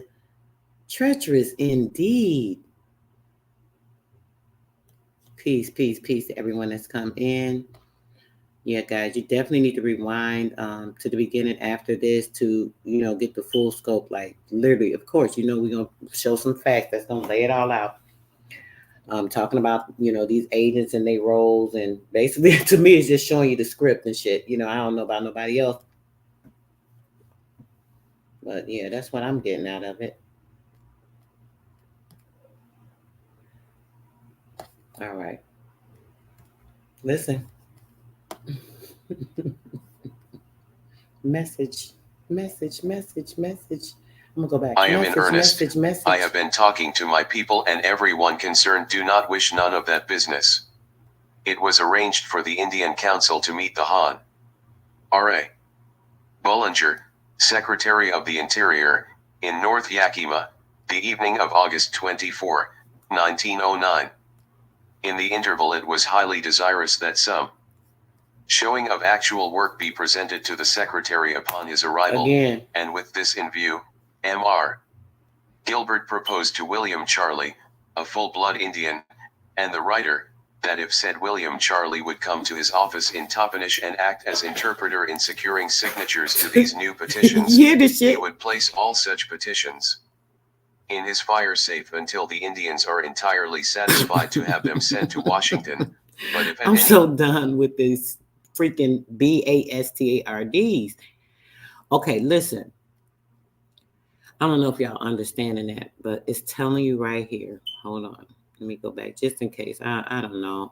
I want to make sure any salt heads that's listening that want to, go against what I'm saying, they really get this for themselves. Y'all got to open y'all head up, right? I know it's hard, but just check it out. It says that Mr. Gilbert, right? Mr. Gilbert proposed to William Charley. Now, William Charley was a full-blood Indian. Now, hold on. This is the first time they made a distinction of a full-blood Indian. Understand? Everybody they've been talking about, they kept talking about the Indians. They didn't mention the red man, the Yakima tribe, blah, blah, blah, blah, blah, But they never mentioned anything about them being full-blood Indians. Now, here comes the part where they need to secure the land, right? So they said, hey, Mr. Gilbert, he has a full-blooded Indian, right? Now, not only do they have an Indian, a full-blood Indian, they have a writer. Why do you need a writer? Why do you need a writer? Constructing the treaty, you got a full-blood Indian, y'all get him to sign because he's full-blood. This can try to enforce what y'all want because a lot of these treaties, believe it or not, were actually signed in blood. Listen, guys, let me tell you the ritualistic shit these demons do. I don't even know if I might do a build on this just to break this whole thing down. These people, most of these treaties, guys, were written in Indian blood, literally written in blood. You know how they say a blood oath? A blood oath. They were making these oaths because they wanted to plot on the land. Remember, this is part of sorcery. The same thing with the marriage. You had, look, you give your blood and do a marriage license and such and such. That's a nativity of the parentage over the marriage that they have with the state. You're binding contract with the state. You're binding covenant with the state, with the demons, with the devil. Okay? Just that damn simple. That's what the real devil is, the government. Now, when we're thinking about this, it's the same thing with your birth certificate, right? It's a binding contract. They take the baby's blood. They do the footprints with the ink going back to royalty. Doing that, making and creating the nativity, which is the soul, taking the baby's placenta, which is 1/3 of their oxygen that they deprive the baby from at birth, trying to cut their brain functioning off. This is why they say, hey, you only operate with 10% of your brain because they deprived you of 1/3 of your oxygen at birth, trying to kill your brain off. So this is all a nativity that is created, perpetrating a system, right? So now the blood ties and them using a blood Indian and a writer, see, they had to have a blood. They couldn't do a treaty or create a treaty without having the blood sign tie because they had to have the signature of the Indian, which was signing it. He had to bind it, just like I keep telling you guys now. Your signature, that's the worth its weight in gold. Oh my gosh, are you guys getting this? Your signature is worth its weight in gold because when you sign your autograph, right? Now it's the same thing. It's the ink. Inkate goes back to the royalty. That's why you're supposed to only use blue ink. I think I told you guys this a few times. Blue ink, blue ink. Any black pen you got, throw that shit the hell out. It ain't no good. That's dead. Black is dead. Dead in law, even in the paperwork. You need to be signing with blue ink. Anywhere you go, anything you do, use blue ink, blue ink, blue ink. Buy you a bunch of damn blue pens. Okay, that's a whole nother story. Now, when it comes to this, them using the full-blood Indian to write and create these treaties, they had to have the writer to create the spells. Because see, listen, it says the blood Indian and the writer. So they needed the writer who had to orchestrate the spell and create it. And then they had to have the Indian to have the signature and the everything in the blood, right? Now, it says here that if Mr. William Charley would come to his office in Toppenish and act as interpreter in securing in securing signatures. Oh my gosh, you mean the signature is securing? That's what, security? Oh, I told you guys that the securities are under your signature, right? Because your information, your date of birth, your birthday, your autograph, your signature, the inke of the royalty, which it goes into the trust because you are the ones that allow the actions to be put on upon the stock, because that registration goes back to you and your name that has been binded with the state, and they're trying to keep you trapped in that now, but by having your birth certificate under the system. So now that operates as your trust, right? Because the birth certificate is what? It is a trust, right? Just like your social security card. That's a whole nother separate trust. There's more than one trust, guys. There's like quite a few of them. We won't even get into that. But the social security bond trust system, right? It is the social security is the actual credit card, right? So your social security card is the credit card, right? Because when you use a social, that opens up the bank, that opens up the stock, that enables you to go into a system that is set up through your social security and birth certificate so that they can trade you on the stock market, having you up in all the systems. So now they have you on all the bureaus, they're registering you, you know, all your, everything you're doing, they'll tell you, oh, it's your credit, it's your credit, it's your credit. Well, shit, if it's my credit, it belongs to me. How can it be negative against me? Because it's actually a positive credit. Oh, it's only because I have not been sufficiently endorsing everything and having it properly paid for and helping to bring down the world debt, because I do not know how to process things. I am not a full adult in my mind. I'm still Black. I'm still a minor. I still have to stand under the worship of the state because I don't know how to sufficiently handle my estate, my estate, which is me, the energy in the state of mind I'm in. Oh my gosh, the state of mind of an adult, a full, capable, spiritual being, a living man or a living woman. I know, keep talking, y'all, because y'all might not even be understanding this, but let's go. Time the Indians were not satisfied, he would, upon our request, surrender the petitions to be destroyed. With this understanding, William Charlie began work, and secured several signatures to the petitions, which were left in the gentleman's care as agreed. The Indians were never fully satisfied with this work, and afterwards we made a written demand for the return of the petitions in question, which demand was silently Absolutely. ignored. The TDA is the birth Word. certificate. Trapped. The gentleman failed to keep his word of honor. Indian Council meets Secretary Bollinger. The Indian Council convened at my house August 24, 1909, and completed a petition which was in part prepared at a previous council, to Mr. Bollinger, setting forth some of their grievances and praying for relief, which never came, owing to the death of a relative. Chief UMTB did not attend this council. Two orators, Chiefs Mananoke and Shuttamanon, Charlie Wesley, were chosen to lay before the secretary the council's view of the proposed Wapato Canal, through William Charlie as interpreter. Superintendent Young, a few Indian and Reclamation Service officials, including Mr. Gilbert, and others, were present. Chief Mananoke spoke briefly, setting forth their right to one half of the water in the Yakima River. He referred to the Treaty of 1855 to which his father was a signer, that they had tried to live up to their part of this compact and that the whites should do likewise. He plead earnestly that they be not further wronged by the government, that they be permitted to retain all their lands, which they loved as an ancestral heritage. The Indians did not want to sell any of their land. Mr. Bollinger turned to the interpreter and said, "Tell him that they do not have to sell any of their land. T will water it and let them keep it all." Surprised and angered at such a mendacious statement, one interposed, "Excuse me, Damn, I want to keep reading, y'all, but we got to move Secretary, along. But if the Indians sign the petition in question, can you not sell up to 60 acres of each allotment? So watered if necessary?" "Well, yes," was the hesitating reply, "I suppose that I can if necessary, but it is not likely to be necessary." This little episode did not tend to allay the well-founded suspicions of trickery already in the minds of the Indians. They had at a pre-biased tribal council accused Mr. Roblin of securing signatures of those who did not understand the nature of the petition. Listen. And they now felt that the entire scheme was a well-laid plot in the Jones Bill to absorb their lands. Oh yeah? I am free to confess that from this time on my zeal in The success of the undertaking lagged, and subsequently I rejoined Freaking the demons. hostiles. Shutamanen was not permitted to speak. His time was usurped by a prominent local attorney who gratuitously enlightened the secretary as to the great wealth of some of the Yakimas and how they should be given patents in fee for their lands. Vias tribal One more council, time. so watered if necessary. Well, yes, was the hesitating reply.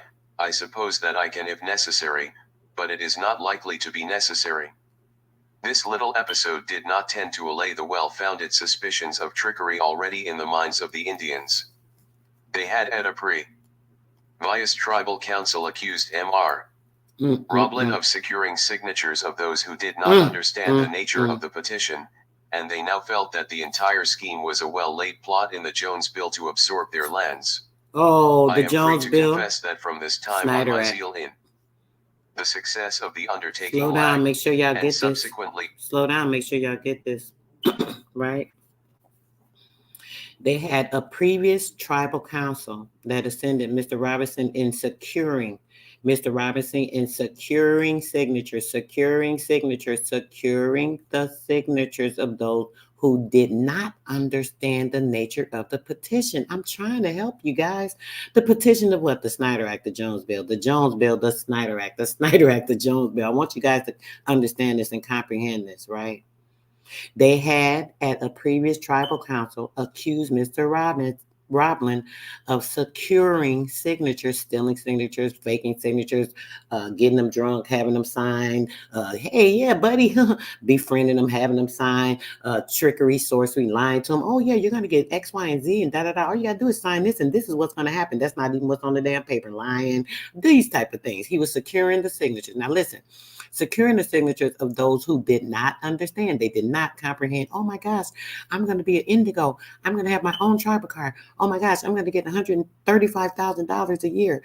Oh my gosh, this is so great. No, that's not what's good, guys. Slow down. It's not what's good. This is bribery. This is treachery. They are trying to fool you. Okay, now. So they did not understand the nature of the petition. Poor things, you don't understand the nature, but I'm trying to help you understand that it is not for you. Okay? Now, and they now felt that the entire scheme, the plot, the plan of theatrics, right? The entire scheme, the scheme was a well-laid plot. It was a plot. It was a plot in the Jones Bill to absorb their lands. It was a plot in the Jones Bill to absorb their land. Just like now, it was a plot in the Snyder Bill to absorb your land. Because why? All the allodial titles are coming back. Because why? The government is overthrown in a certain way. They've been put in jail. Half of them be murdered. Half of them went through tribunals. They keep showing y'all. I've been telling y'all this for the last 2 years. These actors and actresses, and I said, y'all, they're going to start arresting them. They're going to be dying. Somebody going to be arrested. What they've been showing y'all. This is the plot and the plan of this COVID, right? Because see, with the plot and the plan of having that coming on the nation, right? They say, oh, these people died of this and this and that because they want to try to control people. But see, a lot of these people, it was already planned because see, they have been acting a role. And see, they've already been through tribunals like 5 years ago. I showed y'all this. I showed y'all again yesterday. Showed you the names and all that, right? Remember they cut the video out because I was showing y'all? Oh my gosh, this shit gets crazier and crazier by the day. You know, the more I try to explain and break things down to y'all, it kind of make me crazy in the mind. I just get tired of thinking about all this stupid ass shit and nobody's helping me do anything about it. But either way, you guys understand this, right? Securing the signatures, making the plot for the land is all to absorb your land. Once they take you and get you appeased with $135,000 a year, they got you under their belt because now you're under what? The wardship. Didn't they just tell you what the wardship was? I rejoined the hostiles. Shutamanen was not permitted to speak. His time was usurped by a prominent local attorney who gratuitously enlightened the secretary as to the great wealth of some of the Yakimas and how they should be given patents in fee for their lands. Patents in fee. This gentleman afterwards publicly advised the secretary that the present irrigation system on the reservation, which cost the Indians about $150,000, should be taken over by the Reclamation Service. Why is it costing them anything in this station? If it's theirs, why is it costing them? Are you only getting it a little bit? Like, come on, guys. It's craziness, right? We about to get into this real quick because I'm about to get out of here after this. Peace, love, and bliss, guys. Let's go. Outside of the Winthrop family, Cassacinamon found an advocate in Captain James Avery. Avery served alongside Cassacinamon and the Pequots during King Philip's War, and after the war those ties continued with Avery as their appointed overseer. In the Pequot Laws of 1675, James Avery, then a lieutenant, was chosen by the General Court to work as the tribe's principal agent, and to give their advice and help in all cases of difficulty for the well management of their trust and affairs, to whom they are in all such cases to repair. Asterisk. The overseers managed tribal resources and accounts, and kept books on all important economic and demographic information. The office of the overseer lasted into the 19th century, and in some respects it reflected the increased power that the English and their American descendants exerted over the Pequots. The overseer was an appointed position, and as the decades passed it became marginalized. However, the relationship between the Pequots... Wait a minute, just to clarify, it says right here, it says that the office of the overseer, right, lasted into the 19th century. And in some respects, it reflected the increased power that the English, the English and their American descendants. Oh, wait a minute. How would the English have American descendants unless the English were yet Americans themselves? Make it make sense. Somebody put a one in the chat. I ain't gonna even move till y'all see this. If y'all understand what Sister Soul keep telling y'all about Old England, if this don't damn prove it to y'all, I don't know what else. I keep showing y'all documents. Put a one in the chat if y'all with me. Put a one in the chat if you're with me, if you understand that if there's no way possible for the American descendants, which were English, to not be American descendants of England and English people. Can somebody make sense of this? I ain't gonna even move and play nothing else to y'all see somebody in the chat understand this shit. Do you get it? Do you get it? Somebody give me some type of notification that y'all on this with me, that y'all know I'm not crazy, that y'all know when I keep showing and telling y'all this stuff, there's a purebred reason, because it's all what? Fact, right? Sister Soul ain't gonna tell you nothing but a fact. English and their American descendants. The English Americans. Old motherfreaking English. Old England. Okay? Okay. Let's make it clear, right? Stop playing with us. Stop acting like we stupid over here, because we're not. Okay? Stop playing with us and trying to act like y'all created a damn continent. A fake ass little broke ass continent with shitty ass water and everything. Y'all shitting, pissing, and the same thing. You're bathing and drinking. You mean to tell me that was England? Like for real? Y'all want to try to claim Old England? The ancient Old England. The only thing that's like over here. I'm so tired of these people. Sick and tired. But let's go. And their overseers did not reflect simple subjugation, and in the late 17th and early 18th centuries, the office still carried weight. When managed correctly by all the concerned parties, the Pequot overseer relationship replicated elements of the original Cassacinamon-Winthrop alliance. When the MASHANTUCKET Pequots dealt with an overseer they liked, they worked well with the men and made advances in the defense of their rights. Tribal. When the tribe received an overseer they clashed with, they drove the men away. Listen. Tribal members made court in 1671. Wait, I thought an overseer was a slave driver. Let's clarify another thing. I thought an overseer was a slave driver. But yet you see right here that an overseer was nothing but the person that would say, hey guys, do this, like the manager. You might have your auntie or uncle that's in the family business. They're going to be the boss because, they paid the money and they trying to pave the way, those type of things. So the overseer was just the person that kind of ushered y'all around, said, hey, you should go do this. Why you go do this? Trying to keep structure, the ones that they thought were good with doing these types of things, right? This is just the overseer. And if they thought that he was getting out of hand, like taking too much rule, like, hey, acting like he's somebody's boss or they governor or they king or they president or any of that, like acting like he's the real boss, they say, oh, you got to go. It's time for your ass to go because you done lost your position. See?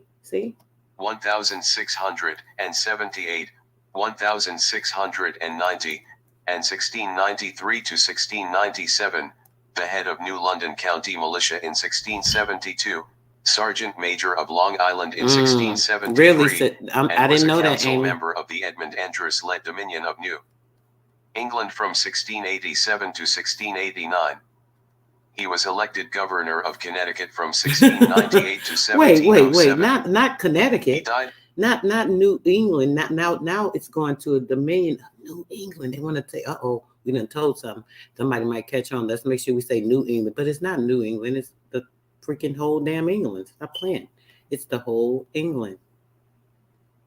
On November In 27, Connecticut. 1707. Remember? Virginia, His job extremely Massachusetts, difficult, all of that. through outright or passive resistance, and petitioned the government to remove him and replace him with a candidate approved by the tribe. For Avery proved an important ally for Cassacinamon, and he continued as Pequot overseer for several decades. Over the years, he grew very close to the sachem and the old counselors of the MASHANTUCKET Pequots, and he was known to have manifest, ed, a great tenderness towards the tribe. Avery spoke fluent Pequot, and this linguistic skill only facilitated his closeness with the tribe. Avery's linguistic abilities mirrored Cassacinamon's, and were something of a rarity among the English degree. Not even Winthrop Jr. had spoken Cassacinamon's language with any fluency. Although it is unclear, this attachment may have crossed lines in ways that other colonials found inappropriate. In October 1678, the General Court passed a law that prohibited English participation in native ceremonies, which some English feared doth too much countenance them in those fooleries, if not encourage them in their devil worship. Despite being told by those acquainted with their customs that their exercises at such times is a principal part of the worship they attend, the General Court remained unconvinced. Whereas there is notice taken of some people that do frequent the meetings of the Indians at their meetings and dances, and do also join with them in their plays gambling, the law ordered forbade all persons in this colony from countenancing the Indians in such meetings. Remember, we showed the native individuals who took part in dances were Holmes, in behalf of myself and my people, 145 to 146, New London County Court, papers by subject, Indians, Mashantucket Pequot, 1758 to 1855, Connecticut State Archives, Judicial Department, RGO 003 Box 2. Folders, 8, 9, 11, 19, and 20. Tribal members often petitioned for the same overseers. Trademark John W. Ford, ed. Some correspondence between the governors and treasurers of the New England Company in London and the commissioners of the United Colonies in America, the missionaries of the colony, and others between the years 1657 and 1712, to which are added the journals of the Rev. Experience Mayhew in 1713 and 1714, New York, Bert Franklin, 1970, 155, Holmes, in behalf of myself and my people, 120, Johnson, some by flatteries, 108. Fined 40 shillings, while those who participated in plays or gambling were fined £10. Registered. The law was another attempt by the English to control and transform Pequot society. Thanks for sharing, baby. I appreciate it. Get the info out. They've been shadow banning me.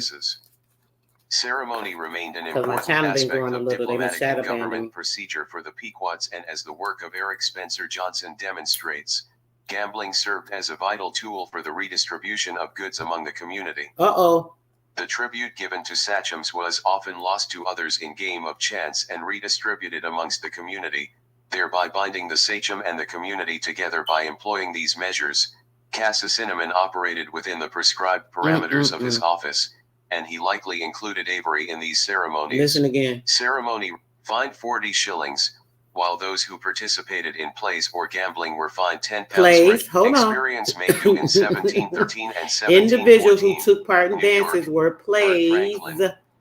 Individuals took part in plays. While those who participated in plays or gambling were fined £10. Registered. The law was another attempt by the English to control and transform Pequot society, but it also illustrated the persistence of Pequot cultural practices. Family against family. Ceremony remained an important aspect of diplomatic and government procedure for the Pequots, and as the work of Eric Spencer Johnson demonstrates, Gambling served as a vital tool for the redistribution of goods among the community. The tribute given to sachems was often lost to others in game of chance and redistributed amongst the community, thereby binding the sachem and the community together by employing these measures. That's why they had these Cassacinamon casinos on operated the within reservations, prescribed guys. parameters of his Listen. office, and he likely included Avery in these ceremonies. It is unclear if Avery was ever fined for violating this law, but if he was as close to the Pequots as the evidence suggests, he would have participated in at least some of these ceremonies with Cassacinamon. These actions bound the overseer to the Pequots, and Avery spent his tenure as a strong advocate for Cassacinamon and the tribe. The law did little to dissuade Avery from his duties, and Cassacinamon relied on their connection to protect Pequot lands. In 1679, the Pequots and Mohegans issued formal petitions for restitution. Their crops had once again been destroyed by roaming colonial cattle and swine.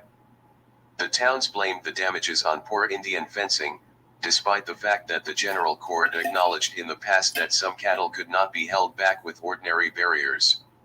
The General Court, in an effort to avoid conflict, TCR, TI, 23-24, T7 Tonson, between the tribes and the towns, ordered that fence viewers be appointed to monitor Pequot and Mohegan fields. The ruling also allowed the Pequots to build their own pounds to hold any runaway livestock. Avery and another overseer, James Morgan, were chosen as the Pequots' fence viewers. Morgan would himself build a long-term relationship with the tribe. Although no evidence was recovered that states the Pequots utilized these pens, given the relationship between Cassacinamon and Avery, it would not be a surprise if they did. That same year Avery orchestrated a deal with the town of Groton for an additional tract of common land in behalf of the Pequot Indians under I-718 Cassacinamon. Fig 2G2s Fos 2G24s Fos 2G2s 2s 2G24s 2s 2FG2s 2s 2 Phase 2s OISs 2s OIS 2s 2s OI 2s 2s 2K2s 2s 2s is 2s OIS 2s IS 2K2s 2 2K2 G2K OK. The end of King Philip's War did not mean peace for the Pequots, and as one phase of Indian-on-Indian violence ended, another one began. This conflict was a product of the shifting Anglo-Indian frontier, as the Mohawks and the York colony. Not the Anglos, like Sister Soul told y'all about the Anglo-Indians, the Canadian Indians. I read y'all multiple books of the Canadian Indians and how everything that happened here happened in Canada at the same damn time, because that's where all the kingdomhood also fell. Come on, y'all, listen up, listen up, listen up, listen up. King Philip's War. Andros became the new center of regional Anglo-Indian politics. A committed royalist, Andros believed that the Puritans brought about King Philip's War through poor frontier management. In the post-war period, Andros declared that all Indians, who will come in and submit, shall be received to live under the protections of the government of New York's proprietor, James, the Duke of York. The Duke of York. As the Duke's representative. Hold on. I thought that the United States government was the proprietors.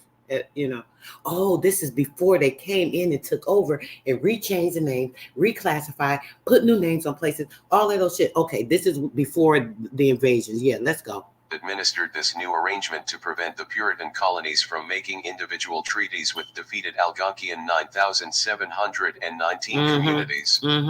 Many Connecticut Algonquians took Andros up on his offer. Fleeing SCR, IIL, 43, homes, in behalf of myself and my people, 83, 91-92, 145-146.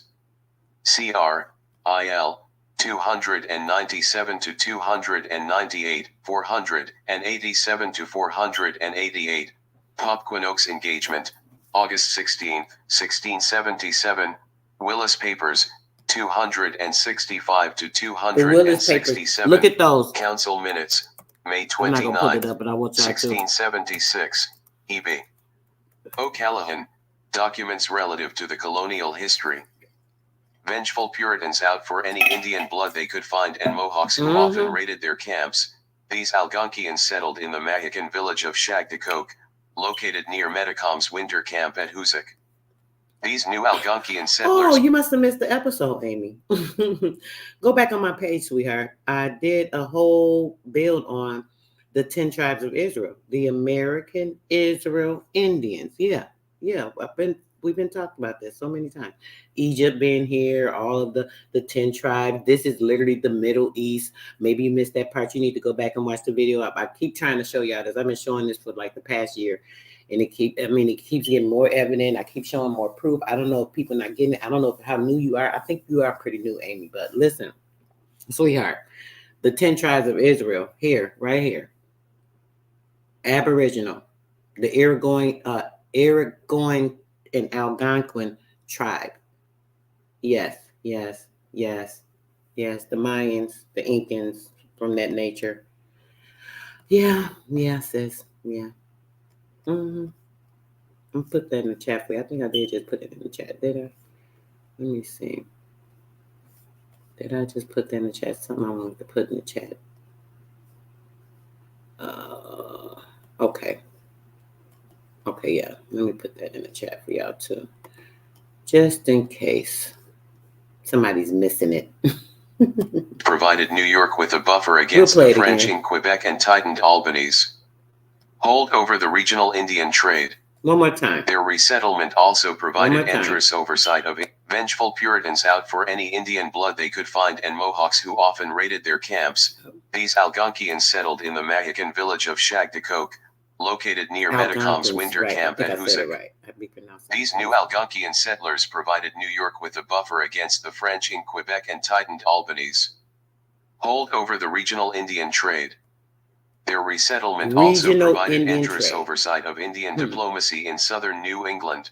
Period. Andrus wielded that influence over the Puritan colonies with relish. When the Connecticut Council asked Andrus for permission to enter New York in August 1676 to pursue and destroy those of the enemies that are in those parts, or do something effectual yourself, for the utter suppression of the enemy in those parts, he refused. He rejected a similar request from Massachusetts Bay with a cool dismissal, telling them that it is not proper. Andrus may have protected Algonquian refugees from Puritan vengeance, but he also needed to protect them from the Mohawks. Although the keepers of the Eastern... Refugees is what? A prisoner of war? That's what a refugee is, right? Isn't that a prisoner of war? Aren't we prisoners of war, even with our own people? Y'all hear this? These are our own people doing this. This shit is crazy. Y'all got to pay attention. Let's go. Or worked with the governor. They also pursued their own interests. The Mohawks launched a series of raids against the New England Algonquians to extend their own power and influence, payday for some of you guys, as well as take captives for adoption and ransom. While not the of New York State, 14 volumes, Albany, 1853 to 1887, 13, 496. Hereafter NYCD, Council Minutes, May 30th, 1676, NYCD, 13, 496 to 497, Andrus to Albany, July 12, 1677, in the Andrus Papers, Files of the Provincial Secretary of New York during the administration of Sir Edmund Andrus, 1674 to 1680, ed. Peter R. Christoph and Florence A. Christoph, 3 volumes, Syracuse, New York, 1989. Yes, babe. I'm trying to help, Boo-Boo. I'm trying to help. 72 to 73, Oberg. I'm trying. Uncas, 195, Michael Oberg. Dominion and Civility, English Imperialism and Native America, 1585 to 1685. Oh, really? Imperialism, New York, Native American? Cornell University Press, the real Americans. 1999. 165. Before they were Native Americans. Stephen Saunders Webb, 1676. The End of American Independence, New York, 1984, 357,358. Oberg, Dominion and Civility, 165. Trademark L. Connecticut Council to Andrus, August 19, 1676, CR, 2. 470 to 471, Connecticut Council to Andrus, September 24, 1677. That part says. In the Willis Papers, They know. Correspondence They and know. documents They chiefly of know. descendants of Gov. George Willis of Connecticut, They 1590-1796. Collections of the Connecticut Thank you, sis. I Historical tried. Society 21. 1924 267 to 268. Council The word Minutes. of light. September 8th, 1676. NYCD 13. 501. Oberg. Dominion and Civility. 165 to 166. Conflagration of the previous war. The Mohawk raids threatened the fragile peace. Cassacinamon and the Pequots fell victim to these Mohawk raids, and they demanded justice. But wait a minute. I thought that these were the white T-man. Dang, this thing not letting me highlight this part. Okay. I thought they were talking about the white T-man. Oh, no, this was conflict amongst the families. Yeah, because they were, wanting the areas to expand their area. They wanted to have more and being greedy and shit. Causing conflicts amongst each other, help them to let the enemies gain ground, right? Help them give the enemies ground because, hey, shit, y'all already fighting. Hey, we'll join with you and fight against these people. Shit, y'all ain't my people, but come on, we gonna help. I need y'all help because my people strong, shit. We don't play. We fight hard, shit. If we get y'all to help us, maybe, that type of thing. So dumb. So damn dumb. Conflagration of the previous war. The Mohawk raids threatened the fragile peace. Cassacinamon and the Pequots fell victim to these Mohawk raids, and they demanded justice. Cassacinamon appealed to his Connecticut allies for aid.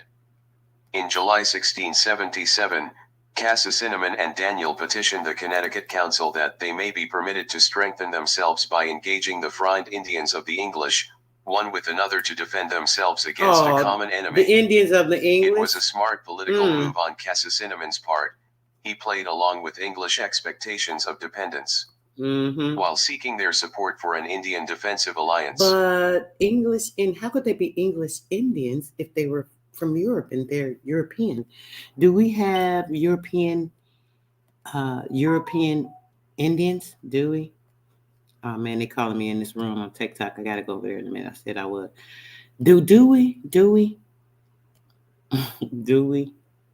This shit is so absurd, guys. I don't know how people don't really see the truth. Oh, they don't read.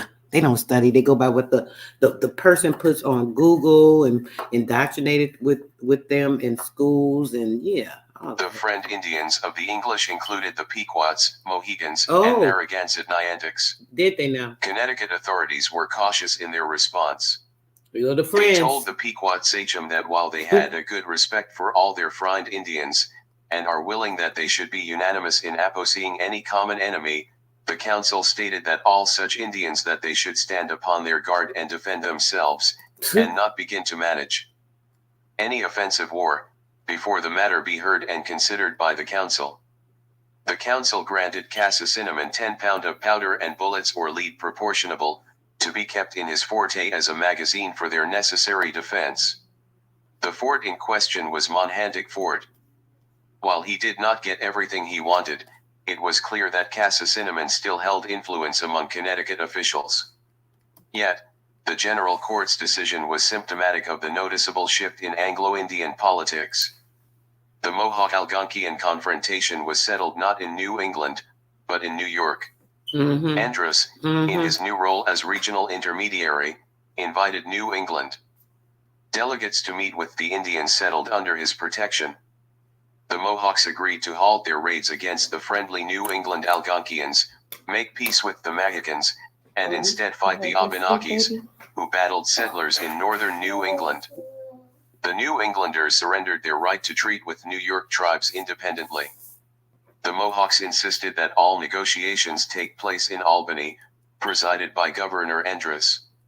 The decision disappointed Cassacinamon and the other Friend Indians of New England. While Cassacinamon appreciated the weapons he received, the council's adamant stance that the Connecticut Algonquians only defend themselves but not retaliate, challenged indigenous notions of pride. This remained a sticking point 3 years later, after the dust had settled with the Mohawks. In May 1680, Cassacinamon and the rest of the chief with them petitioned Connecticut authorities once again. The Algonquians reminded Connecticut that the Mohawks about 3 years since gave them molestation and part affright and disgust upon them in that they seized sundry Indians, and conveyed them away. They demanded restitution for this, as well as payback for the insults the Mohawks hurled at them during the raids. The Mohawks used gendered insults, telling the Algonquians that they are but as so many squaws and are afraid of them. This taunt not only struck at native notions of masculinity, it offered a clue as to how the Mohawks viewed their neighbors within their expanding sphere of P3CR. April 10, 1677, 2, 482, Order in Council, March 28, 1677, NYCD, 13, 504, 528 to 530, Web. 1676, 357 to 358, Oberg, Dominion and Civility, 166. See also Lawrence H. Letter, ed. The Livingston Indian Records, 1666 to 1723, Gettysburg, PA, 1956, 39 to 40. Influence. Connecticut officials denied them their request. For in the interest of regional peace, Connecticut authorities deemed it necessary that the matter just be dropped. Despite the harassment by the Mohawks and Andros's offer, Cassacinamon and the Pequots remained in Connecticut. While Cassacinamon had established connections with New York Indians during his previous diplomatic forays in the area, the sachem expressed no real desire to relocate to Andros's domain. Cassacinamon repeatedly used the threat of relocating to force concessions out of Connecticut officials, and that tactic met with success. However, when presented with a genuine offer at relocation, the tribe refused to move. Cassacinamon and the Mashantuckett Pequots had risked much to return to their homeland. The prospect of abandoning did not appeal to the Pequots in the 17th century, no matter the difficulties they faced.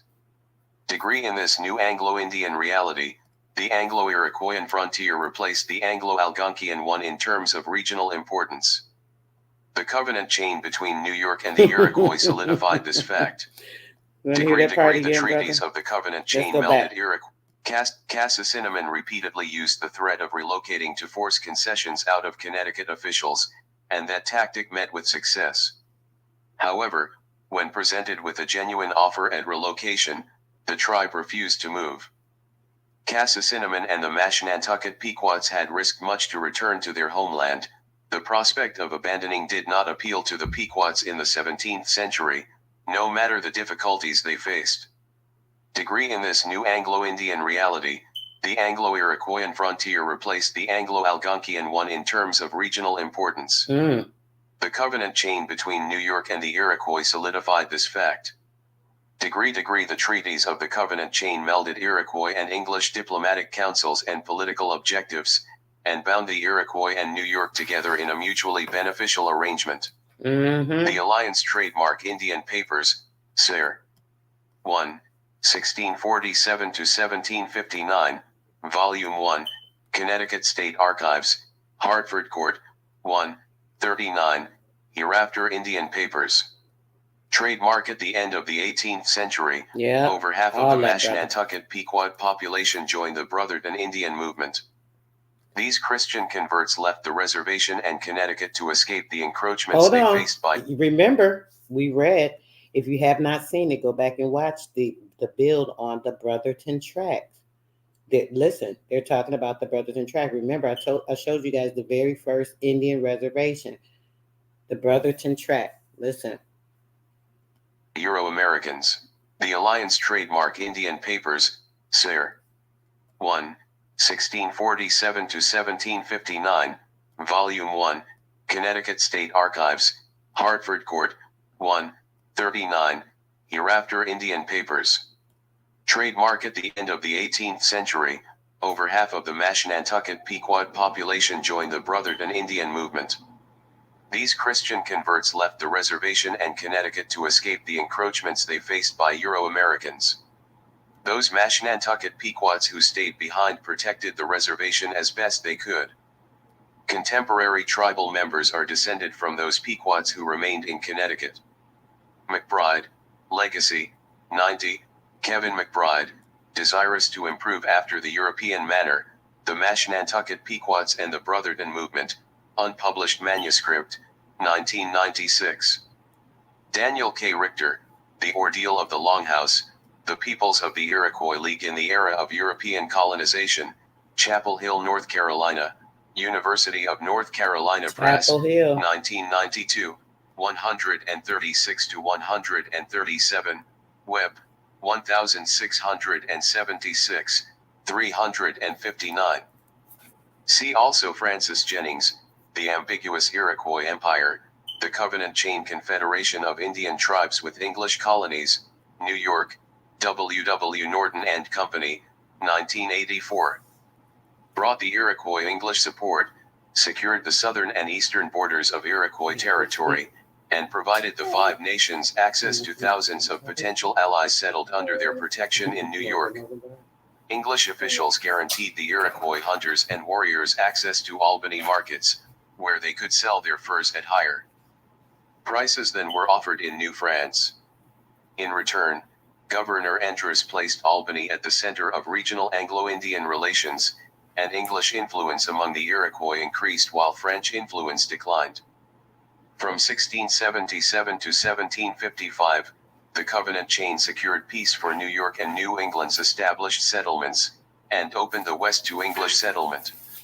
It organized trade arrangements between the colonials and various tribes, and arranged for the systemic retreats of Indians from defeats in New England and the southern colonies into sanctuaries in New York, Pennsylvania, and Iroquois. The chain also covered the peaceful retreat of Indians from eastern Pennsylvania to the Ohio region beyond the Appalachians. These negotiations opened many new lands for colonial settlement. The structure and rituals of the Covenant Chain placed the Iroquois in a position of regional leadership. Subsequent treaty arrangements between the Iroquois and other tribes bound them together in a system of mutual obligation and reciprocity, one in which placed the Iroquois as the dominant partner in the arrangements. The Pequots survived this transition, just as they survived the other upheavals of the 17th century. But as the Mohawk crisis demonstrated, while Cassacinamon and the Pequots did not directly shape these political transitions, they felt their impact in significant ways. Oberg, Dominion and Civility, 221. 8 Jennings, The Ambiguous Iroquois Empire, 1718, 8, 374 to 375, Oberg, Dominion and Civility, 221, Richter, Ordeal of the Longhouse, 136 to 137, Webb, 1676, 359, 410 to 412, John Wolfe Ledecker, The Faithful Mohawks, Port Washington, New York, 1968, 4. In the midst of these dramatic political upheavals, Cassacinamon and the Pequots remained firmly within Connecticut's sphere of influence. Yet, even in this new political reality, Cassacinamon and the Mashantucket Pequots exercised certain options and retained protections that shielded them from the extreme elements of this shifting political arrangement. As they had done for decades, the Pequots operated within the gaps of these various political agents and agendas. By the 1680s, Cassacinamon's long-standing relationship with Connecticut ensured that for quite some time, goodwill existed between the Pequots and Connecticut. However, the shifting Anglo-Iroquoian frontier affected the Pequots in other ways besides the raids. It unleashed an internal power struggle among the Pequots. For the first time in decades, Cassacinamon faced a substantial challenge to his authority as sachem. This challenger emerged not from within the Mashantucket group. Cassacinamon had long established his authority among them. The challenge rose out of the eastern Pequot group, Mamaho, sachem of the Pequot Pequots. In the 1670s, Mamaho served as chief counselor to Wequishcook/Herman Garrett, Cassacinamon's Pequot counterpart. Mamaho was to Herman Garrett what Daniel was to Cassacinamon. The Pequot Laws of 1675 recognized Mamaho as a leading Pequot, and during King Philip's War, Mamaho served alongside Cassacinamon in several wartime engagements. Both men led Pequot warriors into battle, and both were singled out by the English for their skills and abilities. It was to Cassacinamon and Mamaho that the English pledged to protect their Pequot wives and children. PCR 2, 346, 575, CA, Colonial War 1, 6, 17, The General Court of Connecticut to wait. Winthrop, July 12, 1675, MHSC, 6 Series, 1892, v. 4. Mamaho's leadership ability and charismatic presence soon eclipsed that of Herman Garrett's own son, Cassacinamon. Cassacinamon joined Cassacinamon and Owaneco in ritually dispatching the Narragansett Sachem Canonchit during King Philip's War, but 730 in that episode did not translate into long-term political power for Cassacinamon. September 1676, Herman Garrett renewed a land claims petition for the Pawcatuck Pequots. The Pawcatuck leader not only expressed his desire for more land for his people, he also emphasized how he, Cassacinamon, and the Pawcatuck group had been loyal. 71. Herman Garrett to the English. He hoped they would be rewarded for that loyalty. Died in 1678, but it was not Cassacinamon who succeeded him. In May 1678, Cassacinamon petitioned Connecticut authorities that he was the heir of his father's land rights and authority, but he was rebuffed. In May 1684, Cassacinamon complained that Mamaho was taking and withdrawing his men from their obedience to him. Cassacinamon. It did not make a difference. It was clear to both the Pawcatuck Pequots and Connecticut authorities that Mamaho was the recognized Pawcatuck leader. Mamaho quickly made a name for himself by wielding his power in much the same way Cassacinamon had done during his rise to prominence. The Pawcatuck sachem employed the same strategies to consolidate his power base among the Pequots. Throughout the late 1670s and 1680s, Mamaho filed petitions with the General Court and worked with the Pequot overseers to secure his group's land base, and advocated on John William DeForest, History of the Indians of Connecticut from the earliest known period to 1850, Hartford, 1851, 282 to 283. Trademark Indian Papers, 1, 29. Trademark Indian Papers, 1, 36, CR, 3, 144. Behalf of his people in legal matters to ensure they receive justice. Asterisk. Mamaho's rising star attracted not only Pawcatuck Pequots to him, but Mashantuckett Pequots as well. In May 1678, several Mashantuckett Pequots petitioned the General Court to shift from Cassacinamon's authority to Mamaho's. The petitioners told Connecticut authorities that they had originally been from the Pawcatuck group, but had moved to Mashantucket. Liars. They now wished to move back to Mamaho. Connecticut authorities were puzzled, and asked, "Hath Robin done you any wrong?" The petitioners were silent, mute, being ashamed of the proposal. As Cassacinamon had not done them any harm or mistreated them in any way, they were dismissed with a question, "If he had done you still nothing, did harm. That was why the harm. do you trouble us with Everything such propositions?" However, that was not the only incident of relocating Pequots. In 1680, Cassacinamon complained to Connecticut officials that Indians that belonged to his government scatter into sundry towns contrary to his mind. Belong to his The government. Pequot sachem worried that these scattered belong settlements to are his not government. so capable to defend themselves, a reasonable concern given the lingering fear of Mohawk raids. Asterisk. However, concern for his people's welfare was not the only matter at hand. Cassacinamon informed authorities that he cannot take that care and watch that otherwise he might do, and therefore desires that if damage be done to y degree English by their hogs or cattle that he may not be accountable for it, but for the Indian town so removed. Cassacinamon then requested English assistance in bringing those communities back into his sphere of influence. The sachem asked that they be commanded to live near him, that so he may inspect them. The General Court T3 CR 4, 8, 31, 54, 82, 100, and 103. Trademark for Indian papers, 1, 36. Trademark Indian papers, 1, 39, CR, IL, 55. Sided with Cassacinamon and ordered James Avery and others to acquaint the said Pequot Indians under Robert's government, to return to his town as soon as planting and weeding is over, and continue to be under Robert's government as formerly. Asterisk degree Cassacinamon's request appears to have been answered, as there were no subsequent complaints by the sachem concerning this matter. If these issues came up after 1680, they were handled away from colonial eyes.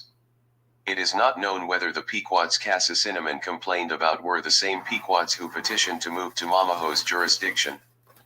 However, given the proximity of the events, it is a strong possibility. Taken on their own, these shifting residence patterns were not an unusual event among New England Algonquians. Mobility was a powerful strategy employed by native peoples, who moved due to marriages and to be close to kin. Married couples established residences in communities that provided them with the most advantageous situation, such as social standing, and mobility also had political implications, getting more slaves, as economic support from family members. People sometimes relocated so as to be closer to a preferred leader. It gave native peoples the ability to literally vote with their feet. Degree, but why after several decades would this be a concern or problem for Cassacinamon? He knew from personal experience how powerful mobility could be if Indian papers, 1, 39, CR, IL, 55. Homes, in behalf of myself and my people, 219. In her work, Holmes references the work of Rose Oldfield Hayes to discuss a governing principle based on utility, where married couples opted to live on the reservation where they possess land rights. See Rose Oldfield Hayes, Ethnographic Studies of the Shinnecock Land Ownership and Use, Prehistoric and Colonial Influences on Modern Adaptive Modes, in the Shinnecock Indians, A Culture History, Gaynell Stone, ed. Stony Brook, New York, Suffolk County Archaeological Association and Lexington Ma, Ging Custom Publishing, 1983. Registered A. Johnson, Some by Flatteries, 28-32. 84, 255, Homes, in behalf of myself and my people. Used as a political strategy. These strategies of mobility and shifting residence patterns were some of the first successful tactics Cassacinamon had used in his campaign to 5-7 remove his people from Uncas. Asterisk Mamaho successfully employed this strategy against Cassacinamon and Catazapet, making him a true challenge to Cassacinamon. These episodes suggest that Cassacinamon's power and influence waned for a brief period at the end of the 1670s, likely due to the stress caused by the Mohawk raids. In 1678, Cassacinamon and Connecticut reaffirmed the Pequot Laws at a great concourse amongst the Pequots. Cassacinamon attended, as did Catazapet, Mamaho, and Ninigrit's daughter, the Narragansett Sunk Squaw and her council. The conference confirmed the same laws and provisions, including the benefits given to the sachem/governors. However, Connecticut officials noted that the forepart, which respects Robin's own interest, was earnestly desired by Robin not to be published American Samoa 99740 yet. The Pequots expected their sachem to protect them, and if Cassacinamon could not stop the raids, he may have, in their minds, faltered in his duties. Mamaho, younger and more energetic than the aging Cassacinamon, perhaps struck some Pequots as a more appealing prospect. Whatever the reason, Cassacinamon considered these shifting residence patterns to be a threat to his authority, and Cassacinamon dealt with Mamaho by calling upon his powerful Connecticut allies to reinforce his authority. Trademark Roger Williams, The Complete Writings of Roger Williams, 6:67, List of the Pequot Indians at Pequot Plantation about the time of the settlement 1646, Eva Butler MSS, Indian, and Colonial Research Center, ICRC, Mystic Court, Winthrop, Winthrop S. Journal, 2, 520, The humble petition of Cassasimon and Pequot in the name and behalf of the Pequots dwelling at Namayoke, July 1647, Acts of the Commissioners of the United Colonies of New England 1643 to 1651, in Plymouth Colonial Records, Volume 9, Boston, William White, 1859, reprint, New York, AMS Press, 1968, I, 99, Hereafter Acts, McBride, Legacy, 83. The issues between Cassacinamon and Mamaho paralleled the earlier disagreements between Cassacinamon and Wequishcook in the late 1640s. Although the Pequots were separated into two branches that acted independently at times, ultimately, Cassacinamon served as the surviving Pequots' grand sachem. The Wequishcook episode reaffirmed the Pequots' leadership hierarchy, with Cassacinamon at its apex. The ruling that Cassacinamon obtained in 1680 to keep the Pequots under his authority served the same purpose. Cassacinamon realized how effective mobility was as a political strategy, having employed it himself. It stands to reason he would not want someone like Mamaho using it against him. In turning to his longtime English allies to reinforce his authority among the Pequots, Cassacinamon once again proved that he not only had the proper lineage to be sachem, he also possessed the strongest allies around to support his decisions and desires. Yet it appears that any personal or political conflicts between Cassacinamon and Mamaho were neither long-lasting nor bitter. The two sachems, and the two Pequot groups, continued to be intertwined with one another. The settlement patterns demonstrated this fact. The movement of Pequots between Mashantuckett and Pawcatuck was likely a manifestation of marriages that took place between the two groups. These shifts reflected the continued establishment of family and kin networks as well as trademark J-Tone Mason to John Winthrop, Jr., March 11, 1648/49, Winthrop Papers, 1645-49, ed. Allen B. Forbes, Boston, Massachusetts Historical Society, 1947, 5, 318, hereafter W.P. Wequishcook had led the Pawcatuck group, but when he tried to undercut Cassacinamon's own efforts, Cassacinamon and John Winthrop Jr. captured and held Wequishcook under house arrest. What was discussed during those days is unknown, but when Wequishcook was released, House arrest. Winthrop Jr. began advocating for the Pawcatuck Pequots as well as the Mashantuckett group. Most importantly, Wequishcook no longer challenged Cassacinamon. Trademark Brick Spencer Johnson analyzed how 17th-century Algonquian sachems in New England used strategic alliances with the English to legitimize their authority among their people. Johnson, some by flatteries, 123. Residence patterns that went undetected by most colonial officials. These kin connections reached the top of Pequot society, a reality made clear when Robin Cassacinamon chose his successor. At some point during his final years, Cassacinamon selected a young man named Cuchamaquin to succeed him as sachem. Cassaciнаmon's choice had clear political and social implications for the Pequots. Cuchamaquin was Mamaho's son, and the young man also had the support of the elders and the old councillors of both the Mashantucket and Pawcatuck Pequots. Degree Cassaciнаmon's choice, coupled with the Pequot settlement patterns, illustrates that the social and political connections between the Mashantucket and Pawcatuck Pequots remain strong. Cassacinamon operated within traditional Algonquian understandings of the sachemship, specifically as it related to the issue of eligibility. In order to become a sachem, an individual had to demonstrate ability, and claim the necessary family 746 lineage. That Cassacinamon chose Cuchamaquin above all others, even his own children if he had them, suggests that he not only saw the young man's potential for the office, but that the two were quite possibly kin. If true, ties of kinship and family between Cassacinamon and Mamaho may have smoothed over any possible hard feelings. Either way, Cassacinamon's relationship with Mamaho and Cuchamaquin demonstrated that the ties binding the Mashantucket Pequots and the Pawcatuck Pequots in leadership and populations remained entrenched. Trademark homes, in behalf of myself and my people, 142.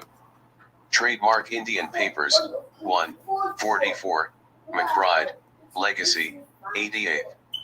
Trademark CR, 4, 202. Homes, in behalf of myself and my people, 141, 143. William A. Starna, The Pequots in the Early 17th Century, in the Pequots in Southern New England, The Fall and Rise of an American Indian Nation, edited by Lawrence M. Hoffman and James D. Wary, Norman, University of Oklahoma Press, 1990, 40-42. Even as Cassacinamon resolved his leadership crisis, his English allies experienced political upheavals of their own. Despite his success in establishing the Anglo-Iroquois alliance, Edmund Andros never ceased his attempts to control the New England colonies. Andros's disdain for the Puritan colonies, particularly Massachusetts, was well known. He disparaged their attempts at Indian policy, and at one point during King Philip's War, he attempted to seize control of Connecticut. His plan failed, due in part to the efforts of John Winthrop Jr. to defuse the situation, but relations between Andros and New England remained strained. After King Philip's War, Andros's authority grew beyond the realm of Anglo-Indian relations. Andros and other royal officials still desired to extend crown authority over New England, and after the war they renewed their efforts. Massachusetts Bay drew most of the royal attention, as it openly flaunted royal efforts at incorporation. The late 1670s and early 1680s were marked by dramatic contests between the New Englanders and the Crown. Efforts to revive the United Colonies fell flat, while royal attempts at exerting its authority grew bolder. Really? Charles II removed New Hampshire from Massachusetts' jurisdiction and established a royal government there in 1679, while in 1680 royal agents opposed efforts by Massachusetts to re-establish its authority in Maine. In 1684, Charles II revoked Massachusetts Bay's charter due to their insubordination, and Francis Jennings, The Invasion of America, Indians, Colonialism, and the Cant of Conquest, Chapel Hill, North Carolina, University of North Carolina, 1975, 307-308. Their refusal to comply with navigation, tariff, and trade laws. As a result of this action, the United Colonies collapsed. In 1685, Charles II died. He was succeeded by his Catholic brother, James II. More authoritarian than his brother, James was determined to bring New England into royal orbit.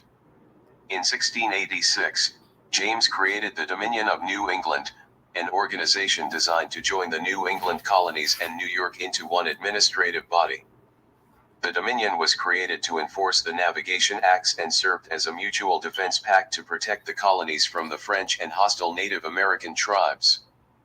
Edmund Andros was selected to administer the Dominion. Not from the hostile Native Americans. This is the first time you heard Native American, right? Who they talking about? They talking about these people right here. We're going to be out of here after this, guys. Peace, love, and bliss to everyone that came through. If you missed the lesson, I just don't know what to tell you guys. I'm just trying to make sure you're getting it. But let's go. I got a story time for you. So my family was one of those families, we've got this much Cherokee in our ancestry, and they had some things to kind of back it up. There were like paintings or artifacts, sort of things to be like, oh, actually, no, we do.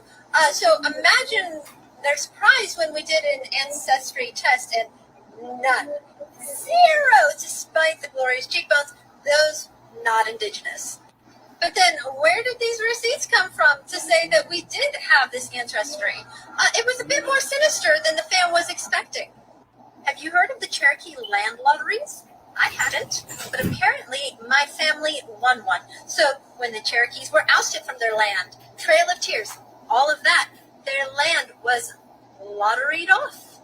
My family bought into the raffle and won one of these plots of land with everything that was still on it from when the family was forcibly removed. This is why we had pictures and artifacts, things that my family just, whitewashed into our story of, oh, this is part of our history. I mean, when they talk about appropriation, y'all, in this time of banned books and suppressing narratives that don't look good on our country, it's important that we tell our stories so that people can know the truth of what happened.